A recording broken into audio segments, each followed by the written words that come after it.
तुमने अभी कहा था कि वाइफ सबसे ज्यादा सिमिलर होती है, और अगले ही पल वह एक सिंगल डॉग से 10,000 साल तक रिबॉर्न होकर एक स्कमबैग बन गया था। वह एक डोमेस्टिक वायलेंस करने वाला आदमी था, लेकिन फिर भी उसने एक पॉपुलर फ्लावर जैसी लड़की को अपनी वाइफ बनाया और उससे एक प्यारी सी बेटी भी हुई थी। लेकिन अपनी वाइफ के साथ लव अफेयर खत्म होने के बाद उसे अचानक कंपनी से फायर कर दिया गया, जिस पर वह सोचता है कि यह सब सिर्फ इसलिए हुआ क्योंकि उसने इस सैसी स्टार से शादी की थी और इसी वजह से उसका करियर खत्म हो गया। यह सोचकर तुम मन ही मन उसे बैस्टर्ड कहकर गाली देते हो, जिस पर चाइल्ड को गोद में लिए हुई शिया शियाओ जब देखती है कि तुम लगातार उसकी तरफ देख रहे हो, तो वह सबकॉन्शियसली मेनमेन को और भी कसकर अपनी आर्म्स में पकड़ लेती है। उसकी आंखों में टीयर्स भर जाते हैं। उसने कभी मेनमेन को लेकर भागने के बारे में नहीं सोचा था, लेकिन वह खुद भी एक ऑर्फन थी और फैमिली का सारा पैसा इसी डीमन के हाथ में था, जिस पर उन दोनों के डरे हुए चेहरे को देखकर तुम एक गहरी सांस लेते हो, फिर उठकर अपने अंदर के डार्क हैंडल को कंट्रोल करते हो। इसके बाद तुम धीरे से खड़े होते हो, रूम में घूमकर लाइट ऑन करते हो और वार्म ऑरेंज लाइट पूरे कमरे में फैल जाती है,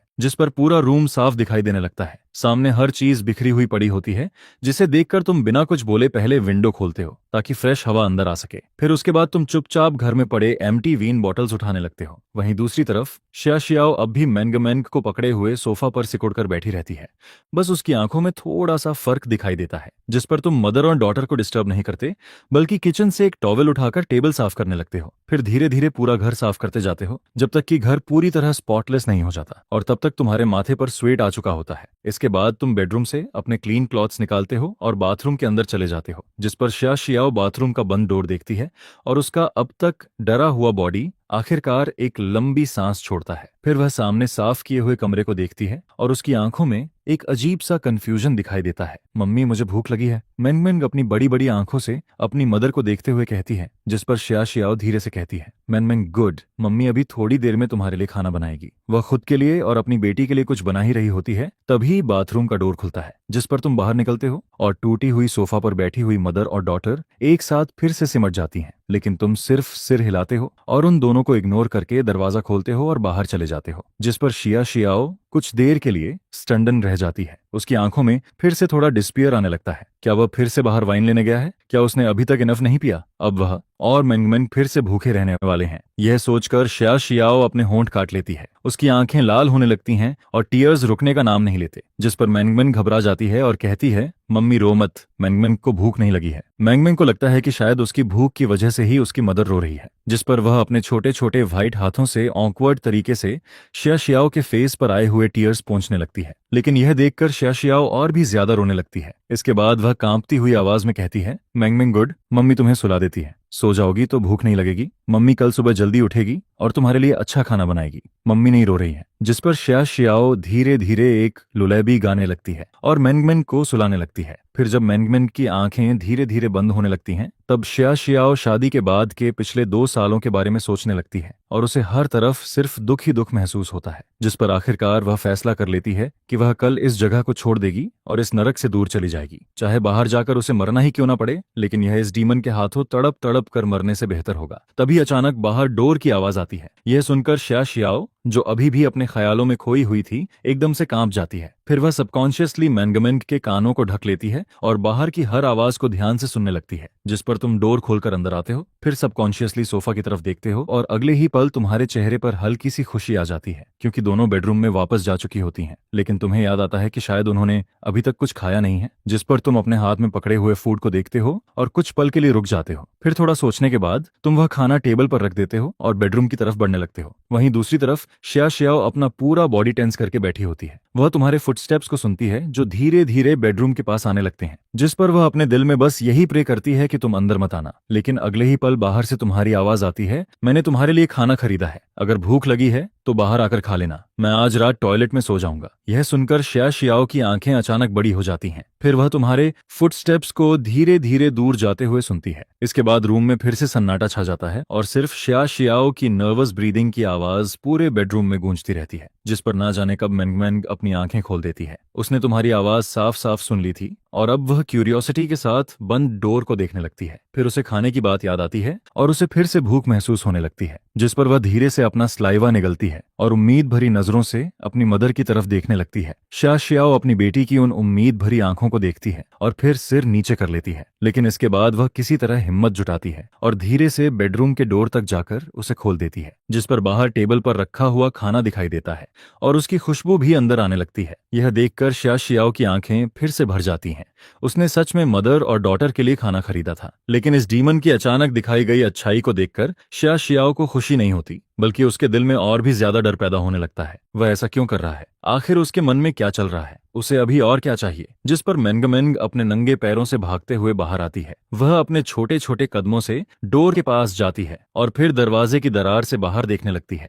अगले ही पल उसकी आंखें चमक उठती हैं और उसके मुंह से अनअवेयरली स्लाइवा बाहर आने लगता है, लेकिन फिर भी वह अपनी मर्जी से आगे नहीं बढ़ती, बल्कि सिर उठाकर अपनी बड़ी बड़ी आंखों से बिना पलक झपकाए अपनी मदर की तरफ देखने लगती है, जिस पर शा शियाओ बेबस होकर अपनी आंखें बंद कर लेती है, एक गहरी सांस लेती है और फिर अपने होंठों पर जबरदस्ती एक माँ वाली स्माइल लाकर मेंगमेंग को उठा लेती है। मेंगमेंग गुड, चुपचाप खाना खाते हैं। जिस पर मेंगमेंग घबराकर हल्का सा अपना सिर हिला देती है और रूम के अंदर बैठे हुए तुम भी बाहर की आवाज सुन लेते हो, जिस पर तुम एक गहरी सांस लेते हो। फिर बाहर का माहौल थोड़ा समझने के बाद तुम दोबारा सोचने लगते हो, क्योंकि खाना खरीदने के बाद तुम्हें अभी पता चला था कि इस फैमिली के पास अब सिर्फ 1800 से भी थोड़ी ज्यादा सेविंग बची है और अब तुम्हें ही पैसा कमाना पड़ेगा। जिस पर कुछ देर बाद तुम अचानक सीधे बैठ जाते हो। तुम्हारी आंखें चमकने लगती हैं, क्योंकि तुम्हें अचानक याद आता है कि यह एक पैरेलल वर्ल्ड है। यह सोचकर तुम एक्साइटेड हो जाते हो। फिर तुरंत अपना मोबाइल उठाते हो और उसमें तेजी से सब कुछ चेक करने लगते हो। कुछ देर बाद तुम्हारे चेहरे पर स्माइल आ जाती है, क्योंकि यह दुनिया तुम्हारी मेमोरी जैसी ही है, लेकिन यहाँ का कल्चरल इनहेरिटेंस और एंटरटेनमेंट इंडस्ट्री तुम्हारी पुरानी दुनिया से पूरी तरह अलग है। जिस पर तुम अपना फोन कसकर पकड़ लेते हो और तुम्हारा दिमाग तेजी से चलने लगता है। फिर तुम्हें अपनी पुरानी दुनिया के कुछ क्लासिक सॉन्ग्स याद आने लगते हैं। वह एक एक करके धीरे धीरे तुम्हारे दिमाग में आने लगते हैं, लेकिन इसके बाद तुम्हारा बॉडी ज्यादा देर तक साथ नहीं देता, जिस पर तुम अपने थके हुए शरीर को घसीटते हुए बेड तक ले जाते हो और धीरे धीरे सो जाते हो। अगली सुबह ठीक 6 बजे तुम धीरे से डोर खोलते हो और बेडरूम से बाहर निकलते हो। तुम देखते हो कि डाइनिंग टेबल और किचन पहले से साफ पड़े हैं, जिस पर तुम्हें समझ आ जाता है कि यह शायद शे शियाओ ने रात को खाना खाने के बाद साफ किया था। फिर तुम कुछ देर वहीं खड़े होकर सोचते हो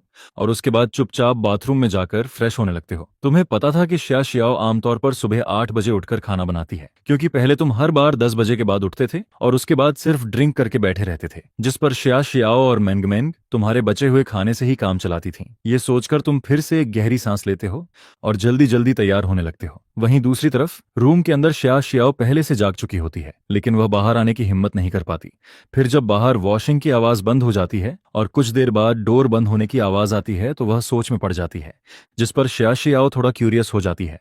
उसकी नजर बेडरूम के दरवाजे पर टिक जाती है। क्या वह फिर से बाहर चला गया? फिर वह काफी देर तक इंतजार करती है, लेकिन बाहर से कोई आवाज नहीं आती, जिस पर आखिरकार वह हिम्मत जुटाती है, बेड से उतरती है और धीरे से बेडरूम का डोर खोलकर बाहर आ जाती है। बाहर आते ही वह महसूस करती है कि रूम में वाइन की स्मेल अब बहुत कम हो चुकी है और विंडो से आती फ्रेश हवा की खुशबू पूरे रूम में फैल रही है। यह सब देखकर शा शियाओ को सब कुछ अनरियल लगने लगता है, क्योंकि उसने बहुत लंबे समय से ऐसी फ्रेश हवा को फील नहीं किया था। जिस पर वह धीरे धीरे विंडो के पास जाती है और बाहर की दुनिया को देखने लगती है। फिर वह कुछ पल के लिए वहीं खड़ी रह जाती है, लेकिन तभी अचानक डोर खुलता है, जिस पर शा शियाओ घबरा जाती है और पलटकर देखने लगती है और फिर अगले ही पल वह वहीं फ्रीज हो जाती है, क्योंकि तुम वापस आ चुके होते हो। तुमने फ्रेश मीट, वेजिटेबल्स और राइस खरीदा हुआ होता है, क्योंकि घर में कुछ भी नहीं था। जिस पर तुम दोनों एक दूसरे को देखकर कुछ पल के लिए चुप रह जाते हो और इस बार तुम अपनी वाइफ को ठीक से देख पाते हो। वह बहुत खूबसूरत थी, तुम्हारी पुरानी दुनिया की इंटरनेट सेलिब्रिटीज से भी ज्यादा खूबसूरत, लेकिन वह बहुत ज्यादा पतली हो चुकी थी। उसका फेस भी जरूरत से ज्यादा पैल लग रहा था, जिसे देखकर साफ समझ आता है कि उसने बहुत समय से धूप नहीं देखी और ठीक से खाना भी नहीं खाया। जिस पर तुम उसे देखते रह जाते हो, लेकिन तभी शा शियाओ ऑकवर्ड होकर कहती है, क्या देख रहे हो? फिर वह खुद ही बात बदलते हुए कहती है, मैं ब्रेकफास्ट बनाती हूँ। इसके बाद वह जल्दी से तुम्हारे हाथ से वेजिटेबल्स लेती है और किचन की तरफ चली जाती है, लेकिन किचन की तरफ जाते हुए शा शियाओ को खुद अपने कानों पर भरोसा नहीं होता, क्योंकि उसने अभी तुम्हें हेलो कहा था और उसे यह भी समझ नहीं आता कि तुम अचानक खाना बनाना कब सीख गए। जिस पर वह किचन में तुम्हारी बिजी बैग को चुपचाप देखने लगती है। फिर उसके दिल में अचानक बहुत सारी शिकायतें और दुख भरने लगते हैं। वह अपने होंठ कसकर काटने काट लेती है और उसकी आंखें धीरे धीरे भरने लगती हैं। ये सब क्या है? क्या तुम अचानक उस पर पिटी फील कर रहे हो? क्या तुम्हारा कॉन्शियस अब जाकर जागा है? तभी मैंगमैंग भी उठ जाती है। शायद उसे अपनी मदर दिखाई नहीं देती, जिस पर वह नंगे पैरों से भागती हुई बाहर आती है। लेकिन बाहर आते ही उसकी छोटी सी नोच खाने की खुशबू महसूस करती है और फिर वह तुरंत अपनी बड़ी बड़ी आंखों से किचन की तरफ देखने लगती है, जिस पर किचन में खड़े हुए तुम भी इस छोटे से लिटिल गाय को देख लेते हो। फिर तुम्हारे चेहरे पर हल्की सी स्माइल आ जाती है, लेकिन अगले ही पल मैंगमैंग डर कर शिया शियाओ के पीछे छुप जाती है। यह देखकर तुम हेल्पलेस होकर अपनी नाक छूते हो। इसके बाद कुछ देर में खाना तैयार हो जाता है। फिर तुम दूर खड़ी हुई मदर और डॉटर की तरफ देखते हो और कहते हो हाथ धो लो और आकर खाना खा लो, जिस पर मैंगमैंग के मुंह में साफ साफ पानी आने लगता है। लेकिन फिर भी वह वहीं खड़ी रहती है और शिया शियाओ भी सामने के सीन को थोड़े डर के साथ देख रही होती है। तुम्हारे दिल में उम्मीद थी कि शायद वह दोनों तुम्हारे साथ बैठेंगी, लेकिन जब तुम उन्हें अब भी तुमसे गार्ड करते हुए देखते हो तो तुम्हारे दिल की सारी एक्सपेक्टेशन धीरे धीरे खत्म होने लगती है, जिस पर तुम एक गहरी सांस लेते हो और कहते हो तुम लोग पहले खा लो। यह कहकर तुम सीधे टॉयलेट रूम में चले जाते हो। वहीं दूसरी तरफ शिया शियाओ कुछ देर तक वहीं खड़ी रहती है। वह टॉयलेट का बंद डोर देखती है, फिर अपनी बेटी की आंखों में भरी हुई उम्मीद को देखती है, जिस पर उसका दिल और भी भारी हो जाता है। फिर वह धीरे से कहती है, मैंगमैंग हाथ धो लो और जाकर खाना खा लो। टेबल पर तुम्हारे बनाए हुए मिलेट पॉरेज रखा होता है। उसकी स्मेल बहुत अच्छी आ रही होती है। साथ में 2 साइड डिशेज और एक छोटी सी बाउल में स्टीम्ड एग भी रखा होता है, जिस पर स्टीम्ड एग देखते ही मैंगमैंग की आंखें चमक उठती हैं। फिर वह एक्साइटेड होकर पूछती है, मम्मी ये डैड ने मैंगमैंग के लिए बनाया है, जिस पर शिया शियाओ कुछ पल के लिए कुछ नहीं बोल पाती। फिर वह अपनी बेटी की उम्मीद भरी आंखों को देखकर धीरे से सिर हिला देती है। यह देखकर मैंगमैंग की आंखें और भी ज्यादा चमकने लगती हैं। फिर वह जल्दी से स्पून उठाती है, स्टीम्ड एग का एक बाइट लेती है और तुरंत अपने मुंह में डाल लेती है, क्योंकि यह पहली बार था जब डैड ने उसके लिए खाना बनाया था और वह उसे बहुत टेस्टी लगता है। वहीं दूसरी तरफ शिया शियाओ सिर्फ चुपचाप खाना खाती रहती है। उसके दिल में बहुत कंफ्यूजन और स्ट्रगल चल रहा होता है। और इधर साइड रूम के अंदर बैठे हुए तुम भी अनअवेयरली अपनी नजर बंद डोर की तरफ कर लेते हो। तुम डेस्क के सामने बैठे होते हो। तुम्हें भी बहुत भूख लगी होती है, लेकिन तुम जानते हो कि बाहर वाली दोनों तुम्हारे साथ एक ही टेबल पर बैठकर खाना नहीं खा पाएंगी। तुम सिर हिलाकर ये सारे ख्याल अपने दिमाग से निकाल देते हो। फिर आखिर में अपना मोबाइल उठाते हो और इस दुनिया के प्लेटफॉर्म को खोलते हो। फिर आदत के मुताबिक ऊपर वाली हॉट सर्च लिस्ट देखने लगते हो, लेकिन अगले ही पल तुम्हारी आईब्रोज सिकुड़ जाती हैं। ये कैसा गार्बेज है? कब से ऐसे टेम्पररी बर्स्ट होने वाले लोग और इस तरह का बेकार कंटेंट भी हॉट सर्च पर आने लगा, जिस पर तुम्हारे दिमाग में एक प्लान आने लगता है। फिर तुम डेस्क से कुछ हाई पेपर निकालते हो और उन्हें टेबल पर फैला देते हो। इसके बाद तुम्हारा हाथ तेजी से पेपर पर चलने लगता है, क्योंकि तुम अपनी पुरानी दुनिया में एक सॉन्ग राइटर थे और अब बस दुनिया बदल गई है, स्किल नहीं। ये छोटी सी चीज तुम्हारे लिए बिल्कुल भी मुश्किल नहीं थी, जिस पर कुछ ही देर में तुम्हारे सामने एक पूरा स्कोर तैयार हो जाता है। फिर तुम बिना देर किए क्लोजेट में से एक गिटार निकालते हो। इसके बाद तुम गिटार को पकड़कर डेस्क के सामने बैठ जाते हो और अपने इमोशंस को तैयार करने लगते हो। फिर अगले ही पल तुम अपनी आंखें बंद कर लेते हो और तुम्हारी उंगलियां धीरे से गिटार पर चलने लगती हैं, जिस पर रूम में गिटार की आवाज गूंजने लगती है और बाहर चुपचाप खाना खा रही शिया शियाओ अचानक फ्रीज हो जाती है। उसे यकीन ही नहीं होता, क्या वह गिटार भी बजा सकता है? वह गिटार उसका था। शिया शियाओ बहुत अच्छे से जानती थी कि तुम गिटार बजाना नहीं जानते, कम से कम पहले तो बिल्कुल नहीं। लेकिन अब यह सब क्या हो रहा था, जिस पर गिटार की आवाज के साथ साथ तुम्हारी सिंगिंग भी धीरे धीरे सुनाई देने लगती है। जब हम बूढ़े हो जाएंगे, क्या तब भी तुम मेरे पास रहोगी? दूर आसमान की तरफ देखो, भले ही पुरानी बातें धीरे धीरे दूर होती जा रही हैं। कितने लोगों ने तुम्हारी आंखों में दिखने वाली उस परछाई से प्यार किया होगा, लेकिन वक्त के बेरहम बदलाव को आखिर कौन सह सकता है? तुम्हारी लाइफ में कितने लोग आए और चले गए, कितनी बातें थीं जो कभी कहीं नहीं गई, लेकिन मैं अपनी पूरी लाइफ सिर्फ तुम्हारे साथ बिताऊंगा। यह सुनकर शिया शियाओ पूरी तरह स्टंड रह जाती है। उसकी आंखों में डिसबिलीफ साफ दिखाई देने लगता है और दूसरी तरफ खुशी खुशी खाना खा रही मैंगमैंग भी इस सिंगिंग की तरफ अट्रैक्ट हो जाती है, जिस पर वह अपने हाथ का स्पून रोक देती है और साइड रूम के बंद डोर की तरफ देखने लगती है। फिर वह अपना छोटा सा सिर टेढ़ा करके ध्यान से सुनने लगती है। मैंगमैंग जानती थी कि यह उसके डैड की आवाज है, वही डैड जिसने पहली बार उसके लिए खाना बनाया था, और उसकी आवाज इतनी जेंटल थी कि शिया शियाओ ने इससे पहले कभी ऐसा नहीं सुना था। उसने यह सॉन्ग पहले कभी नहीं सुना था, लेकिन फिर भी वह इस सॉन्ग की पावर को फील कर सकती थी। इतनी खूबसूरत मेलोडी, उसे इमेजिन करना मुश्किल हो रहा था कि यह सब उसी डीमन के मुंह से निकल रहा है। लेकिन तभी सॉन्ग की अगली लाइन सुनाई देती है और यह सुनते ही शिया शियाओ खुद को रोक नहीं पाती, जिस पर उसके शोल्डर्स हल्के हल्के कांपने लगते हैं और उसकी आंखों से टीयर्स एक एक करके गिरने लगते हैं। 2 साल, पूरे 2 साल, पिछले 2 सालों से वह हर दिन डर के साथ जी रही थी। उसने 2 सालों से कोई म्यूजिक नहीं सुना था। उसने 2 सालों से घर के बाहर कदम तक नहीं रखा था। हर दिन सिर्फ किचन, खाना,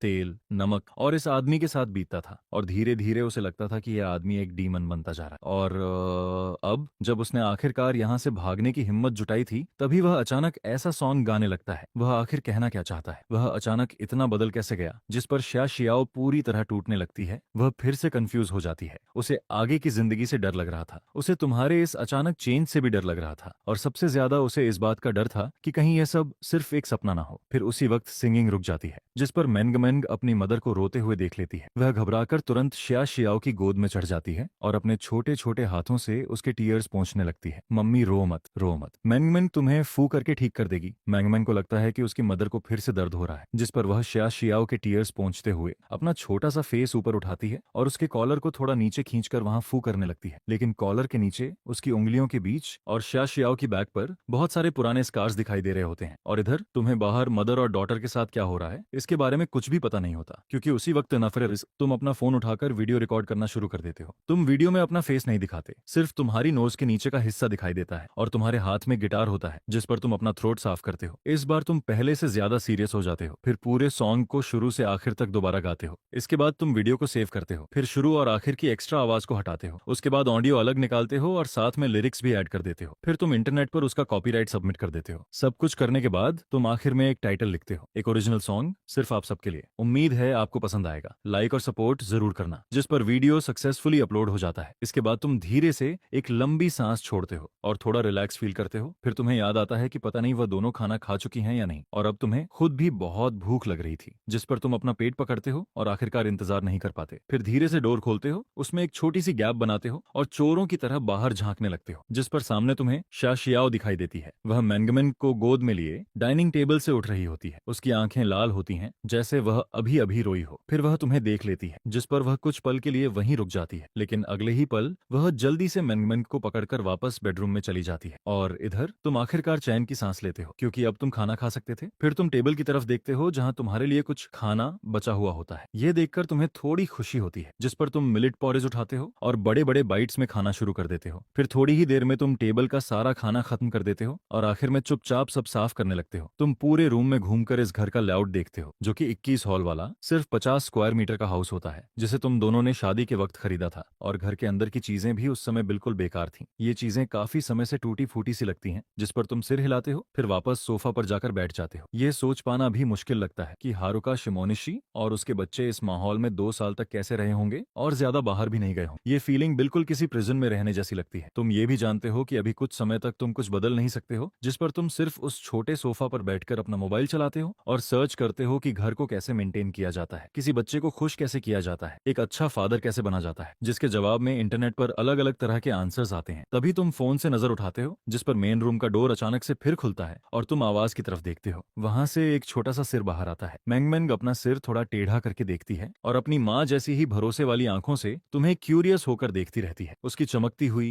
क्यूट और साफ आंखें तुम्हारा दिल पिघला देती हैं, लेकिन उसका छोटा सा फेस बहुत ज्यादा पतला लगता है, बिल्कुल उसकी माँ की तरह। अगर उसका चेहरा थोड़ा और गोल होता तो वह और भी ज्यादा अच्छी लगती, क्योंकि पहले माँ और बेटी पूरे दिन सिर्फ बचा हुआ खाना ही खा पाती थी और वह छोटी बच्ची वाइन मिले हुए खाने को खा भी नहीं सकती थी, जिस पर पुराना मालिक उन दोनों को पैसे भी नहीं देता था। इसलिए वे दोनों सिर्फ किसी तरह एक वक्त का पेट भर खाना खाती थी। तुम मेंगमेंग का चेहरा देखते हो और सबकॉन्शियसली मुस्कुराना चाहते हो, लेकिन तुम्हारे होंठ खुलने से पहले ही मेंगमेंग तुरंत डोर फिर से बंद कर देती है और भागकर वापस चली जाती है। जिसके बाद तुम्हें रूम के अंदर से शियाओ की साफ और हल्की आवाज सुनाई देती है। वह बच्चे को समझा रही होती है, जिस पर उसके चेहरे पर हल्की सी स्माइल भी होती है। यह देखकर तुम बेबस होकर अपनी नाक छूते हो और ऐसे ही धीरे धीरे टाइम गुजरता रहता है। दोपहर होने तक तुम अपना फोन नीचे रखते हो और खड़े हो जाते हो। अब लंच बनाने का टाइम हो चुका होता है। तभी बेडरूम का डोर खुलता है और एक्सप्रेशनलेस शियाओ कपड़ों का एक ढेर उठाए हुए बाहर आती है, जैसे उसने सोफा के सामने खड़े तुम्हें देखा ही नहीं हो। तुम बाथरूम नहीं जा सकते, लेकिन तुम साफ देखते हो कि बाहर आते ही उसका शरीर थोड़ा स्टिफ हो जाता है, शायद वह कपड़े धोने जा रही होती है। तभी तुम्हें अचानक याद आता है कि कल जिन कपड़ों में तुम उठे थे वो अभी भी वॉशिंग मशीन में पड़े हुए हैं। यह सोचते ही तुम भी जल्दी से बाथरूम की तरफ बढ़ते हो।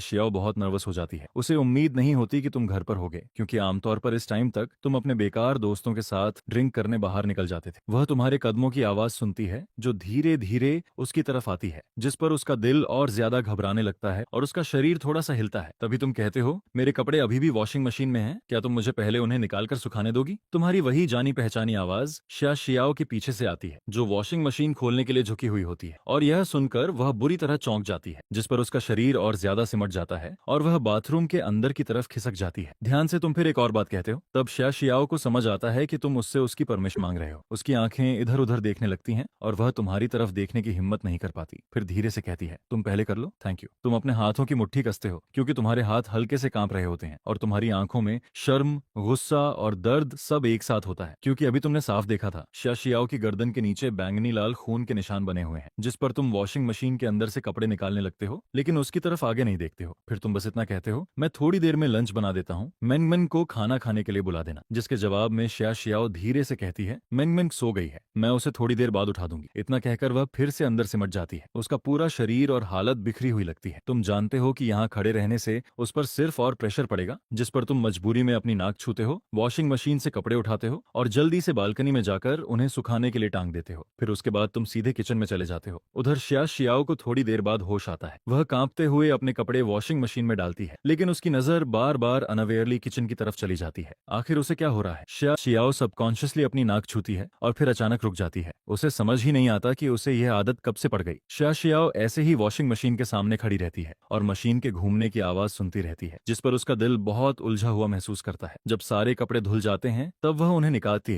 है और बालकनी में सुखाने चली जाती है, जबकि वह आदमी अब तक किचन में लगा रहता है और पूरी तेजी से काम करता रहता है। मेंगमेंग शिया शियाओ के बुलाने का इंतजार नहीं करती है, बल्कि वह खुद ही उठ जाती है। वह नंगे पैर छोटे छोटे कदमों से डोर खोलती है। उसके दोनों छोटे हाथ अब भी अपनी आंखें मल रहे होते हैं। उसकी स्लीपी आंखें और बड़ी बड़ी क्यूट आंखें अगले ही पल किचन में खड़े उस आदमी को देखती हैं, जिस पर उसकी खूबसूरत बड़ी आंखें अचानक चमक उठती हैं। फिर वह क्यूरियोसिटी से किचन के दरवाजे के पास आकर खड़ी हो जाती है और तुम्हारी बैग को देखती रहती है। उसी समय शिया शियाओ कपड़े सुखाकर पीछे मुड़ती है और यह सीन देखती है। मेंगमेंग का छोटा सा क्यूट फेस उम्मीद से भरा हुआ होता है। तुम किचन में काम करते रहते हो, जिसे देखकर शिया शियाओ का दिल अचानक थोड़ा टूट जाता है। फिर जब तुम खाना टेबल पर रख देते हो, उसके बाद वह जल्दी से घर के बाहर चली जाती है। डोर बंद होने की आवाज सुनकर शिया शियाओ अपने चेहरे पर आए आंसू जल्दी जल्दी पोंछती है, अपने होंठ काटती है, फिर खड़ी होती है, मेंगमेंग को गोद में उठाती है और डाइनिंग टेबल तक आती है। इस समय उसके दिल में क्या चल रहा है यह कोई नहीं जानता, यहाँ तक कि उसे खुद भी नहीं पता होता कि वह क्या सोच रही है। खाना अब भी ब्रेकफास्ट की तरह बहुत स्वादिष्ट होता है। छोटी मेंगमेंग पहले ही केक खा चुकी होती है, लेकिन माँ बेटी का यह शांत लंच अचानक डोर खुलने की आवाज से टूट जाता है, जिस पर दोनों सबकॉन्शियसली ऊपर देखती हैं। तभी वे तुम्हें एक बड़ा बैग उठाए हुए अंदर आते देखती हैं। मेंगमेंग का शरीर तुरंत शिया शियाओ की तरफ थोड़ा झुक जाता है। उसके हाथ में एक छोटा स्पून होता है, जिससे वह स्टीम्ड एग का एक छोटा बाइट लेकर अपने मुंह में डालती है, लेकिन उसकी बड़ी आंखें लगातार तुम्हारी हर मूवमेंट को देखती रहती हैं, जबकि तुम अपनी नजरें नीचे कर लेते हो। मैं डरी हुई माँ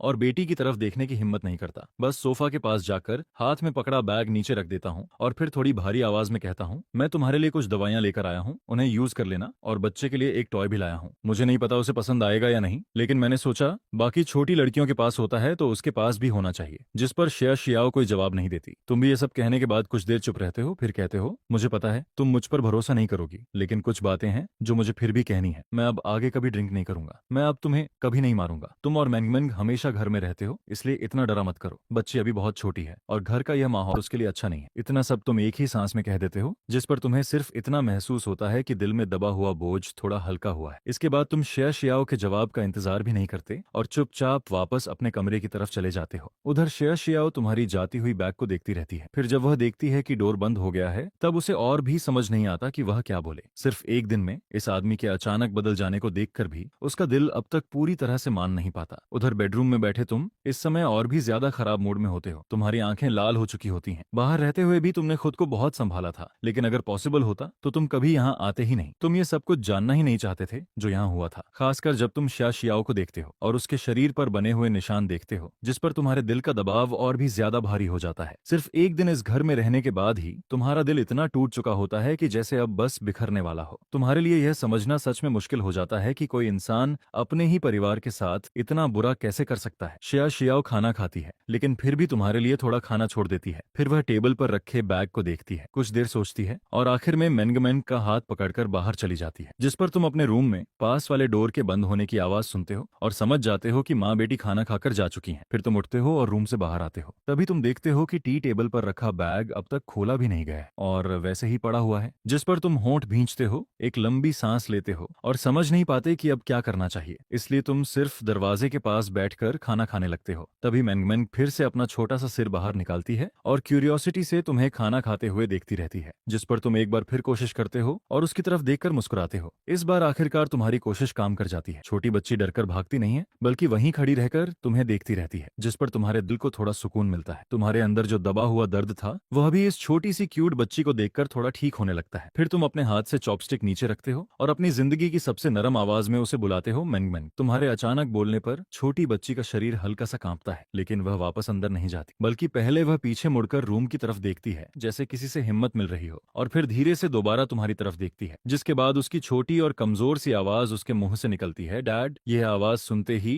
तुम्हारा पूरा शरीर जैसे रुक जाता है, तुम्हारी आंखें तुरंत भर जाती हैं। यहाँ आने के बाद यह सबसे खूबसूरत आवाज होती है जो तुमने सुनी होती है। मैंग मैंग अपना छोटा सा सिर टेढ़ा करती है और कंफ्यूज होकर अपने इस रोते और हंसते हुए फादर को देखती है, जैसे वह सोच रही हो कि कोई इंसान एक साथ हंस भी कैसे सकता है और रो भी सकता है। जिस पर तुम खुद को धीरे से संभालते हो और उस छोटी बच्ची को जवाब देते हो। फिर तुम खड़े होते हो, सोफा के पास जाते हो और अभी अभी खरीदा हुआ शीप वाला डॉल निकालकर हाथ में पकड़ लेते हो। मैंग मैंग पहले तुम्हारे हाथ में पकड़े डॉल को देखती है, फिर रूम की तरफ देखती है। उसके बाद काफी देर तक चुप रहने के बाद वह धीरे धीरे तुम्हारी तरफ चलकर आती है और तुम्हारे पास आकर हल्का सा सूंघती है। फिर उसके चेहरे पर एक खुश स्माइल आ जाती है और वह कहती है, डैडी से अब स्मेल नहीं आती। जिस पर मैंग मैंग फिर से तुम्हारे हाथ में पकड़े डॉल को देखती है और तुम जल्दी से लेकिन बहुत जेंटल और सीरियस होकर कहते हो, मैंग मैंग। मैंग मैंग अपने दोनों हाथ थोड़ा आगे बढ़ाती है, जैसे वह तुम्हारे हाथ से वह डॉल लेना चाहती हो, लेकिन फिर भी उसमें अपना हाथ आगे करने की हिम्मत नहीं होती। वह सिर्फ अपनी बड़ी काली और चमकती आंखों से तुम्हें देखती रहती है। तुम्हारी नजरें लगातार मैंग मैंग पर ही होती हैं, इसलिए तुम उसकी हर छोटी मूवमेंट देख लेते हो। जिस पर तुम धीरे धीरे नीचे झुकते हो और तब तक झुकते हो जब तक तुम मैंग मैंग के बराबर नहीं आ जाते। फिर तुम बहुत आराम से वह टॉय उसके हाथ में रख देते हो, जिस पर मैंग मैंग आखिरकार अपना पसंदीदा टॉय पकड़ लेती है। उसकी आंखें तुम्हारे चेहरे से हटकर डॉल पर चली जाती हैं। उसके छोटे हाथ सिर्फ उस डॉल की मुलायम ड्रेस को छूते हैं और उसी पल उसकी आंखें खुशी से आधी चांद जैसी हो जाती हैं। तुम अपने सामने खड़ी उस छोटी बच्ची को देखते हो जो अपने टॉय को दिल से लगाए खड़ी होती है, जिस पर तुम्हारे दिल का सारा डर जैसे टूटने लगता है। खासकर जब तुम पास से उसके छोटे से क्यूट फेस को देखते हो और उसके शरीर पर पहने हुए उस कपड़े को देखते हो जो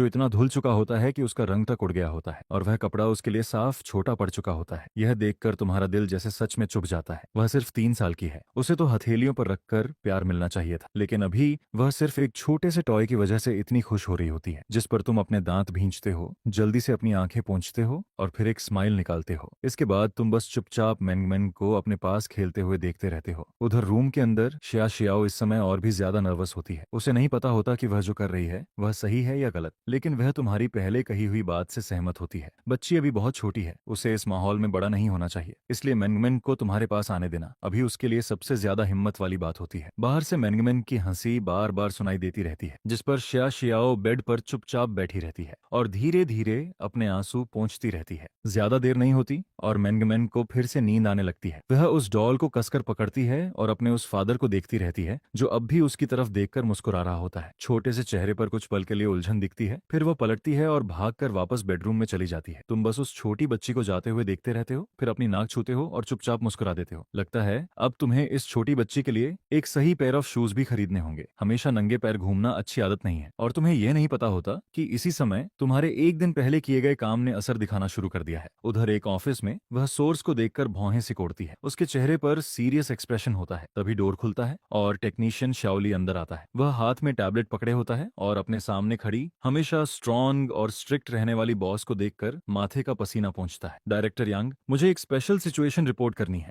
जिस पर यांग चैनल इन अब भी फाइल देख रही होती है। वह भौहें सिकोड़कर श्याओली के हाथ से टैबलेट लेती है और कहती है, इतनी घबराहट किस बात की है? ऐसा पहली बार थोड़ी हुआ है। बताओ इस बार कौन सा बड़ा इंटरनेट सेलिब्रिटी गिर गया? जिस पर श्याओली धीरे से कहता है, कोई बड़ा इंटरनेट सेलिब्रिटी नहीं है, ये एक नया अकाउंट है जो आज ही रजिस्टर हुआ है, लेकिन अभी कुछ देर पहले इस अकाउंट की एक वीडियो प्लेटफॉर्म पर आई और सिर्फ 2 घंटे में हॉट सर्च में पहुंच गई। अभी ये 5वें नंबर पर है और सबसे बड़ी बात, इस वीडियो को हमने खुद पुश भी नहीं किया, इसमें सिर्फ एक सॉन्ग है। शाओली ये सब बहुत सावधानी से कहता है और साथ ही डायरेक्टर यांग के चेहरे को देखता रहता है, क्योंकि उसे पता होता है कि डायरेक्टर यांग को ब्रेक के समय डिस्टर्ब किया जाना बिल्कुल पसंद नहीं है, लेकिन वह इस वीडियो की वैल्यू पर दाम लगा चुका होता है। यह सुनते ही यांग चेंगलिन के चेहरे पर पहली बार सरप्राइज आ जाता है। वह कहती है, एक नए अकाउंट का सिर्फ एक सॉन्ग और वह भी बिना पुश किए हॉट सर्च में 5वें नंबर पर। इतना कहकर वह वापस ऑफिस चेयर पर बैठती है और हॉट सर्च खोलती है, जिसके बाद उसकी आंखों में सरप्राइज और भी ज्यादा बढ़ जाता है। अगर यह सच में हॉट सर्च में है तो मैं भी देखती हूँ, आखिर ये कैसा सॉन्ग है। फिर वह पूरा सॉन्ग सुनती है और उसके बाद कुछ देर तक चुप रहती है, क्योंकि यह पहली बार होता है जब उसने इतना अच्छा सॉन्ग सुना होता है। जिस पर यांग चेंगलिन क्रिएटर की प्रोफाइल खुलती है। वहां नाम लिखा होता है शिनयू। यह नाम पढ़कर वह धीरे से कहती है, बहुत अच्छा नाम है। फिर वह श्याओली की तरफ देखकर कहती है, श्याओली तुमने अच्छा काम किया है। इस वीडियो को होल्ड करके रखो ताकि ज्यादा से ज्यादा लोग इसे देखें। और ध्यान रहे, कल तक यह वीडियो हॉट सर्च में बनी रहनी चाहिए। जिस पर श्याओली जल्दी से सिर हिलाता है। उसे पता होता है कि उसने सही दांव लगाया है। श्याओली के जाने के बाद यांग चैंगलिन एक बार फिर पूरा सॉन्ग सुनती है और इस बार भी उसे वह उतना ही अच्छा लगता है। फिर वह अपनी उंगलियों से टेबल पर हल्का हल्का टैप करती है जैसे कुछ सोच रही हो। कुछ देर बाद वह अपना मोबाइल उठाती है, एक प्राइवेट मैसेज टाइप करती है और उसे भेज देती है। उधर तुम सुबह 5 बजे उठते हो और तुम्हें बिल्कुल नहीं पता होता कि तुम्हारा सॉन्ग अब पॉपुलर हो चुका है। तुम जल्दी जल्दी तैयार होते हो, फिर घर से बाहर निकलते हो और आज का एक्सरसाइज शुरू करते हो। लेकिन यह बॉडी तुम्हारी सोच से भी ज्यादा खराब हालत में होती है। कुछ देर दौड़ने के बाद ही तुम्हारी सांस फूलने लगती है। तुम बस थोड़ा दौड़ते हो, फिर रुक जाते हो, फिर थोड़ा और दौड़ते हो। ऐसा करते करते पूरे 1 घंटे बाद जाकर तुम किसी तरह 5 किलोमीटर पूरे करते हो, जिस पर तुम अपने लिए एक प्रॉपर एक्सरसाइज प्लान बनाते हो और फिर घर लौटते हो। जब तुम घर पहुंचते हो तब सुबह के 7 बज चुके होते हैं और जैसे ही तुम डोर खोलते हो सामने श्या शियाओ खड़ी मिलती है, जो अभी अभी बाथरूम से तैयार होकर बाहर आई होती है। तुम्हें देखते ही उसके चेहरे पर घबराहट आ जाती है। फिर वह जल्दी से कहती है, मुझे नहीं पता था कि तुम बाहर गए हुए थे, मैं अभी खाना बना देती हूँ। जिस पर तुम एक पल के लिए रुक जाते हो। इस हालत में तुम्हें भी थोड़ा ऑकवर्ड फील होता है, लेकिन फिर भी तुम जल्दी से कहते हो, मैंगमैन अभी भी सो रही है क्या? श्या शियाओ हल्के से होंठ भींचती है, सिर झुकाती है और धीरे से हाँ कह देती है। उसका दिल तेजी से धड़क रहा होता है क्योंकि एक्सरसाइज के बाद तुम्हारे शरीर से एक साफ और सनी फीलिंग आ रही होती है जो उसे बहुत अजीब लगती है। वह हमेशा तुम्हें टूटे हुए बिखरे हुए रूप में देखने की आदी हो चुकी होती है, लेकिन अब अचानक तुम्हारा ऐसा बदल जाना उसे और भी घबरा देता है, जिस पर वह सबकॉन्शियसली तुमसे बचने लगती है और जल्दी से किचन की तरफ जाने लगती है। तभी तुम पीछे से कहते हो, तुम जाकर मैंगमैन को देखो, मैं शॉवर लेकर खाना बना देता हूँ। और बताओ, तुम्हें कुछ खास खाना है क्या? तुम्हारी थोड़ी केयरफुल और मनाने वाली आवाज उसके पीछे से आती है। श्या शियाओ के कदम एक पल के लिए रुक जाते हैं। फिर कुछ देर बाद उसके मुंह से बहुत हल्की आवाज निकलती है, नहीं कुछ नहीं, तुम जो चाहो बना लो, मैं बच्ची को देखने जा रही हूँ। इतना कहकर श्या शियाओ और तेज कदमों से चलती है और जैसे भागते हुए बेडरूम में चली जाती है। तुम उसके पीछे बंद हुए डोर को देखते हो और मजबूरी में एक लंबी सांस लेते हो। शॉवर लेने के बाद तुम्हें इतनी जोर से भूख लगती है कि तुम्हें बेचैनी होने लगती है। ऊपर से इस बॉडी की पुरानी शराब की आदत भी अटैक करने लगती है। तुम्हारा मुंह बार बार पानी छोड़ता है और तुम बहुत मुश्किल से खुद को संभालते हो। तुम बस गर्म पानी पीते रहते हो ताकि खुद को शांत रख सको। इसी बीच मैंगमैन भी उठ जाती है। श्या शियाओ उसे तैयार कर देती है और फिर वह किचन के डोर के पास आकर खड़ी हो जाती है। उसके हाथ में अब भी वही शीप वाला डॉल होता है जो तुमने उसे कल दिया था। तुम पीछे मुड़ते हो और उस छोटी बच्ची को देखते हो, फिर उसकी तरफ देखकर मुस्कुराते हो और कहते हो, मैंगमैन आज सुबह क्या खाना है? डैडी तुम्हारे लिए बना देगा। जिस पर मैंगमैन के सिर के ऊपर के 2 छोटे बाल हल्के से हिलते हैं। वह अपना सिर टेढ़ा करती है, काफी देर तक सोचती है और फिर अपनी बड़ी आंखें उठाकर कहती है, स्टीम्ड एग। मैंगमैन को स्टीम्ड एग खाना है। जिस पर तुम प्यार से जवाब देते हो, ठीक है, फिर आज स्टीम्ड एग बनेगा। इतना कहकर तुम अपना हाथ आगे बढ़ाते हो जैसे उसके छोटे और सॉफ्ट सिर को छूना चाहते हो, लेकिन फिर तुम अपना हाथ वापस खींच लेते हो क्योंकि तुम्हें डर होता है कि कहीं सामने खड़ी यह छोटी एंजल फिर से डर ना जाए। इसके बाद तुम वापस किचन में काम करने लगते हो। फिर हमेशा की तरह तुम माँ बेटी को पहले खाने देते हो, लेकिन इस बार पहले से अलग होता है क्योंकि जब वे दोनों बाहर बैठकर खाना खा रही होती हैं तब वहां पहले से ज्यादा हंसी सुनाई देती है और तुम अपने कमरे में बेड पर लेटे होते हो। फिर अपना फोन उठाते हो जो तुमने पहले से साइलेंट पर रखा हुआ होता है क्योंकि अब तुम देखना चाहते हो कि उस वीडियो का क्या इफेक्ट हुआ है। जैसे ही तुम अपना फोन अनलॉक करते हो तुम पूरी तरह शॉक हो जाते हो। ये कितनी नोटिफिकेशंस हैं, जिस पर तुम हल्के से अपनी सांस रोकते हो 10 सेकंड और जल्दी से अपना होम पेज खोलते हो। वहां पेज पर 10 लाख से भी ज्यादा फॉलोअर्स देखकर तुम्हारी आंखें जैसे चमक उठती हैं, जिस पर एक्साइटेड होकर तुम वीडियो खोलते हो। वहां 20 लाख से ज्यादा लाइक्स और लगभग 10 लाख कमेंट्स होते हैं। यह देखकर तुम्हारे चेहरे पर अपने आप स्माइल आ जाती है क्योंकि कमेंट्स में हर तरफ सिर्फ तारीफ ही होती है और बहुत सारे लोग लगातार ऐसे और अच्छे सॉन्ग्स मांग रहे होते हैं। जिसके बाद आता है सबसे इंपॉर्टेंट मोमेंट। तुम तुरंत बैकग्राउंड वॉलेट खोलते हो और वहां जो अमाउंट दिखती है उसे देखकर तुम्हारा मुंह खुला का खुला रह जाता है। बिना किसी एडवर्टाइजमेंट के, सिर्फ ट्रैफिक की वजह से इस एक वीडियो ने सिर्फ एक दिन में 3,20,000 की कमाई कर ली होती है और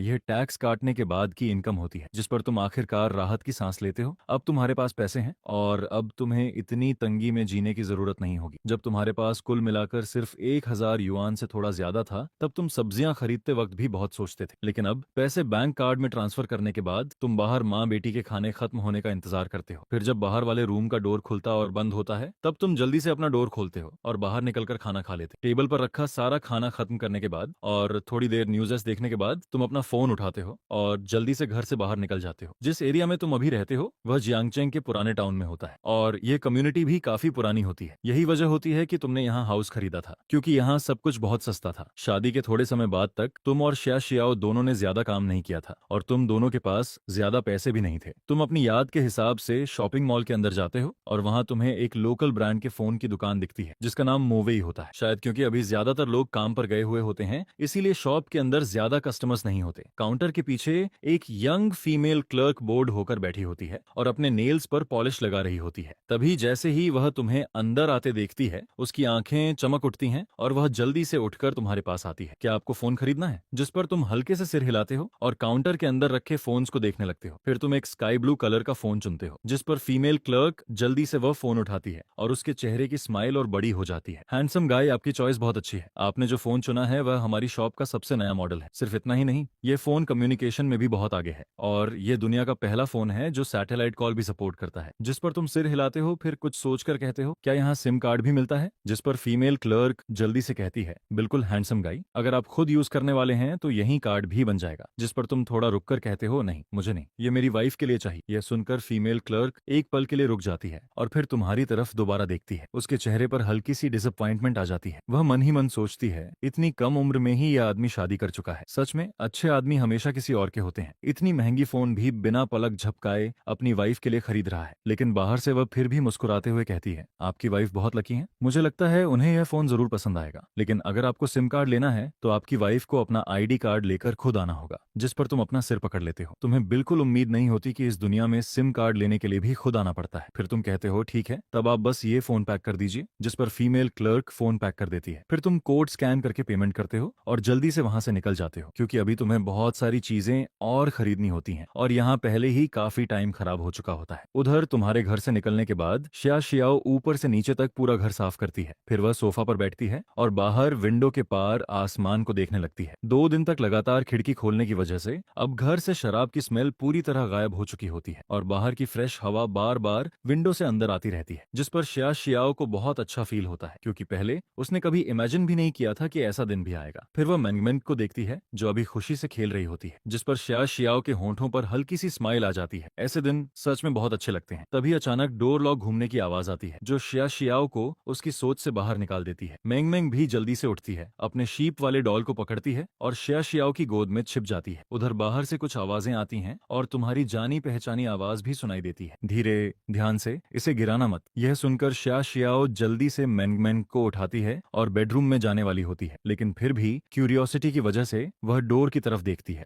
जिस पर सबसे पहले उसे तुम दिखाई देते हो, सपा, और तुम्हारे साथ एक अनजान आदमी भी होता है। तुम दोनों मिलकर एक क्रीम कलर का क्लाउड स्टाइल सोफा घर के अंदर लेकर आ रहे होते हो। फिर तुम शिया शियाओ को देखते हो और उसे देखते ही तुम्हारे चेहरे पर साफ खुशी आ जाती है। फिर तुम मुस्कुराकर कहते हो, क्या तुम मेरे लिए और इन लोगों के लिए कुछ हॉट वाटर ला सकती हो? जिस पर शिया शियाओ, जिसने बहुत समय से किसी बाहर वाले इंसान से बात नहीं की होती, एक पल के लिए घबरा जाती है, लेकिन फिर जल्दी से संभल कर कहती है, ठीक है, मैं लेकर आती हूँ। इतना कहकर वह मैंगमैन को गोद में लेकर जल्दी से किचन में चली जाती है और तुम्हारे चेहरे की स्माइल और भी बड़ी हो जाती है। हालांकि इस समय तुम्हारे पूरे शरीर पर पसीना होता है, लेकिन फिर भी तुम साफ और पहले से बिल्कुल अलग लग रहे होते हो। फिर तुम और वर्कर्स मिलकर नया सोफा घर के अंदर रखते हो और उसके बाद पुराने टूटे हुए सोफा को बाहर निकाल देते हो, जिस पर नए फर्नीचर के घर के अंदर आते ही पूरा घर पहले से बिल्कुल अलग लगने लगता है। घर का लुक एक पल में बदल जाता है। जो पुराना और टूटा फूटा घर था वह अचानक से नया लगने लगता है और उसमें फिर से थोड़ी सी लाइफ महसूस होने लगती है। पुराने फर्नीचर को आखिर में तुम 800 युआन में बेच देते हो, जिस पर शिया शियाओ को थोड़ा दुख होता है, क्योंकि चाहे वह फर्नीचर पुराने थे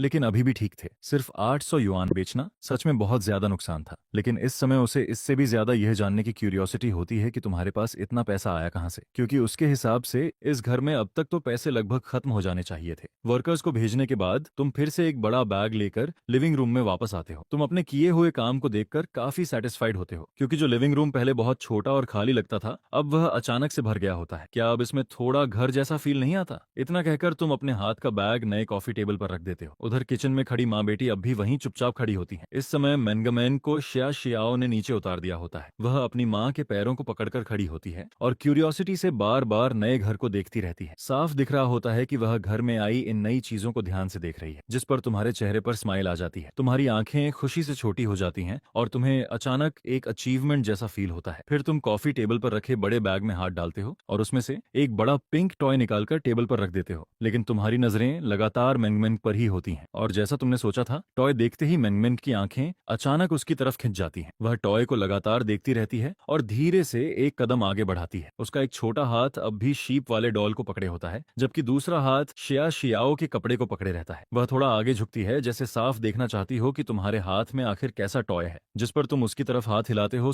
और उसे बुलाते हुए कहते हो, मैंगमैंग इधर आओ, देखो डैडी तुम्हारे लिए क्या लाया है। लेकिन मैंगमैंग तुरंत नहीं आती। वह पहले अपना छोटा सा चेहरा उठाकर अपनी माँ की तरफ देखती है, और जब वह देखती है कि शिया शियाओ कुछ नहीं कहती, तब वह धीरे धीरे तुम्हारी तरफ चलकर आती है। इस समय तक तुम टॉय का बॉक्स खोल चुके होते हो और उसके अंदर का असली टॉय बाहर आ चुका होता है। ये एक प्रिंसेस हाउस होता है जिसके अंदर एक छोटी प्रिंसेस होती है, लेकिन वह अभी पूरी तरह रेडी नहीं होती। तुम टॉय की तरफ देखकर कहते हो, प्रिंसेस अभी रेडी नहीं है, क्या मैंगमैंग डैडी के साथ मिलकर इस लिटिल प्रिंसेस का घर सजाएगी। यह सुनते ही मैंगमैंग की चमकती आंखों में एक्साइटमेंट साफ दिखने लगती है। उसका छोटा शरीर और थोड़ा आगे बढ़ता है और वह धीरे धीरे चलते हुए तुम्हारे पैरों तक आ जाती है, जिस पर तुम हल्के से मुस्कुराते हो। फिर तुम प्रिंसेस हाउस से उस छोटी प्रिंसेस को निकालते हो और मैंगमैंग के सामने हिलाकर कहते हो, देखो लिटिल प्रिंसेस ने अभी तक ड्रेस नहीं पहनी है, लेकिन डैडी को यह करना नहीं आता। क्या मैंगमैंग डैडी की हेल्प करेगी और लिटिल प्रिंसेस को सुंदर बना देगी। इतना कहकर तुम वह छोटी प्रिंसेस मैंगमैंग की तरफ बढ़ाते हो। मैंगमैंग अपनी बड़ी आंखें झपकाती है, पहले प्रिंसेस को देखती है, फिर तुम्हारी तरफ देखती है। इसके बाद वह धीरे धीरे अपना छोटा हाथ आगे बढ़ाती है, और जब उसकी उंगलियां तुम्हारे हाथ में पकड़ी प्रिंसेस को छूती हैं, तुम बहुत सावधानी से वह प्रिंसेस उसके हाथ में रख देते हो। फिर तुम धीरे से उसका छोटा सा हाथ अपने बड़े हाथ में पकड़ लेते हो। जैसे ही उसकी नरम और छोटी उंगलियां तुम्हारी हथेली में आती हैं, तुम्हारा दिल हल्का सा कांप जाता है। फिर तुम दूसरी तरफ से प्रिंसेस की पिंक ड्रेस उठाते हो, एक हाथ से मैंगमैंग का हाथ पकड़े रहते हो और दूसरे हाथ से उसकी तरफ वह छोटी ड्रेस बढ़ाते हो। फिर बहुत धीरे से कहते हो, मैंगमैंग लिटिल प्रिंसेस को ड्रेस पहना दो, डैडी को तो कुछ नहीं आता, मैंगमैंग ही डैडी को सिखाएगी।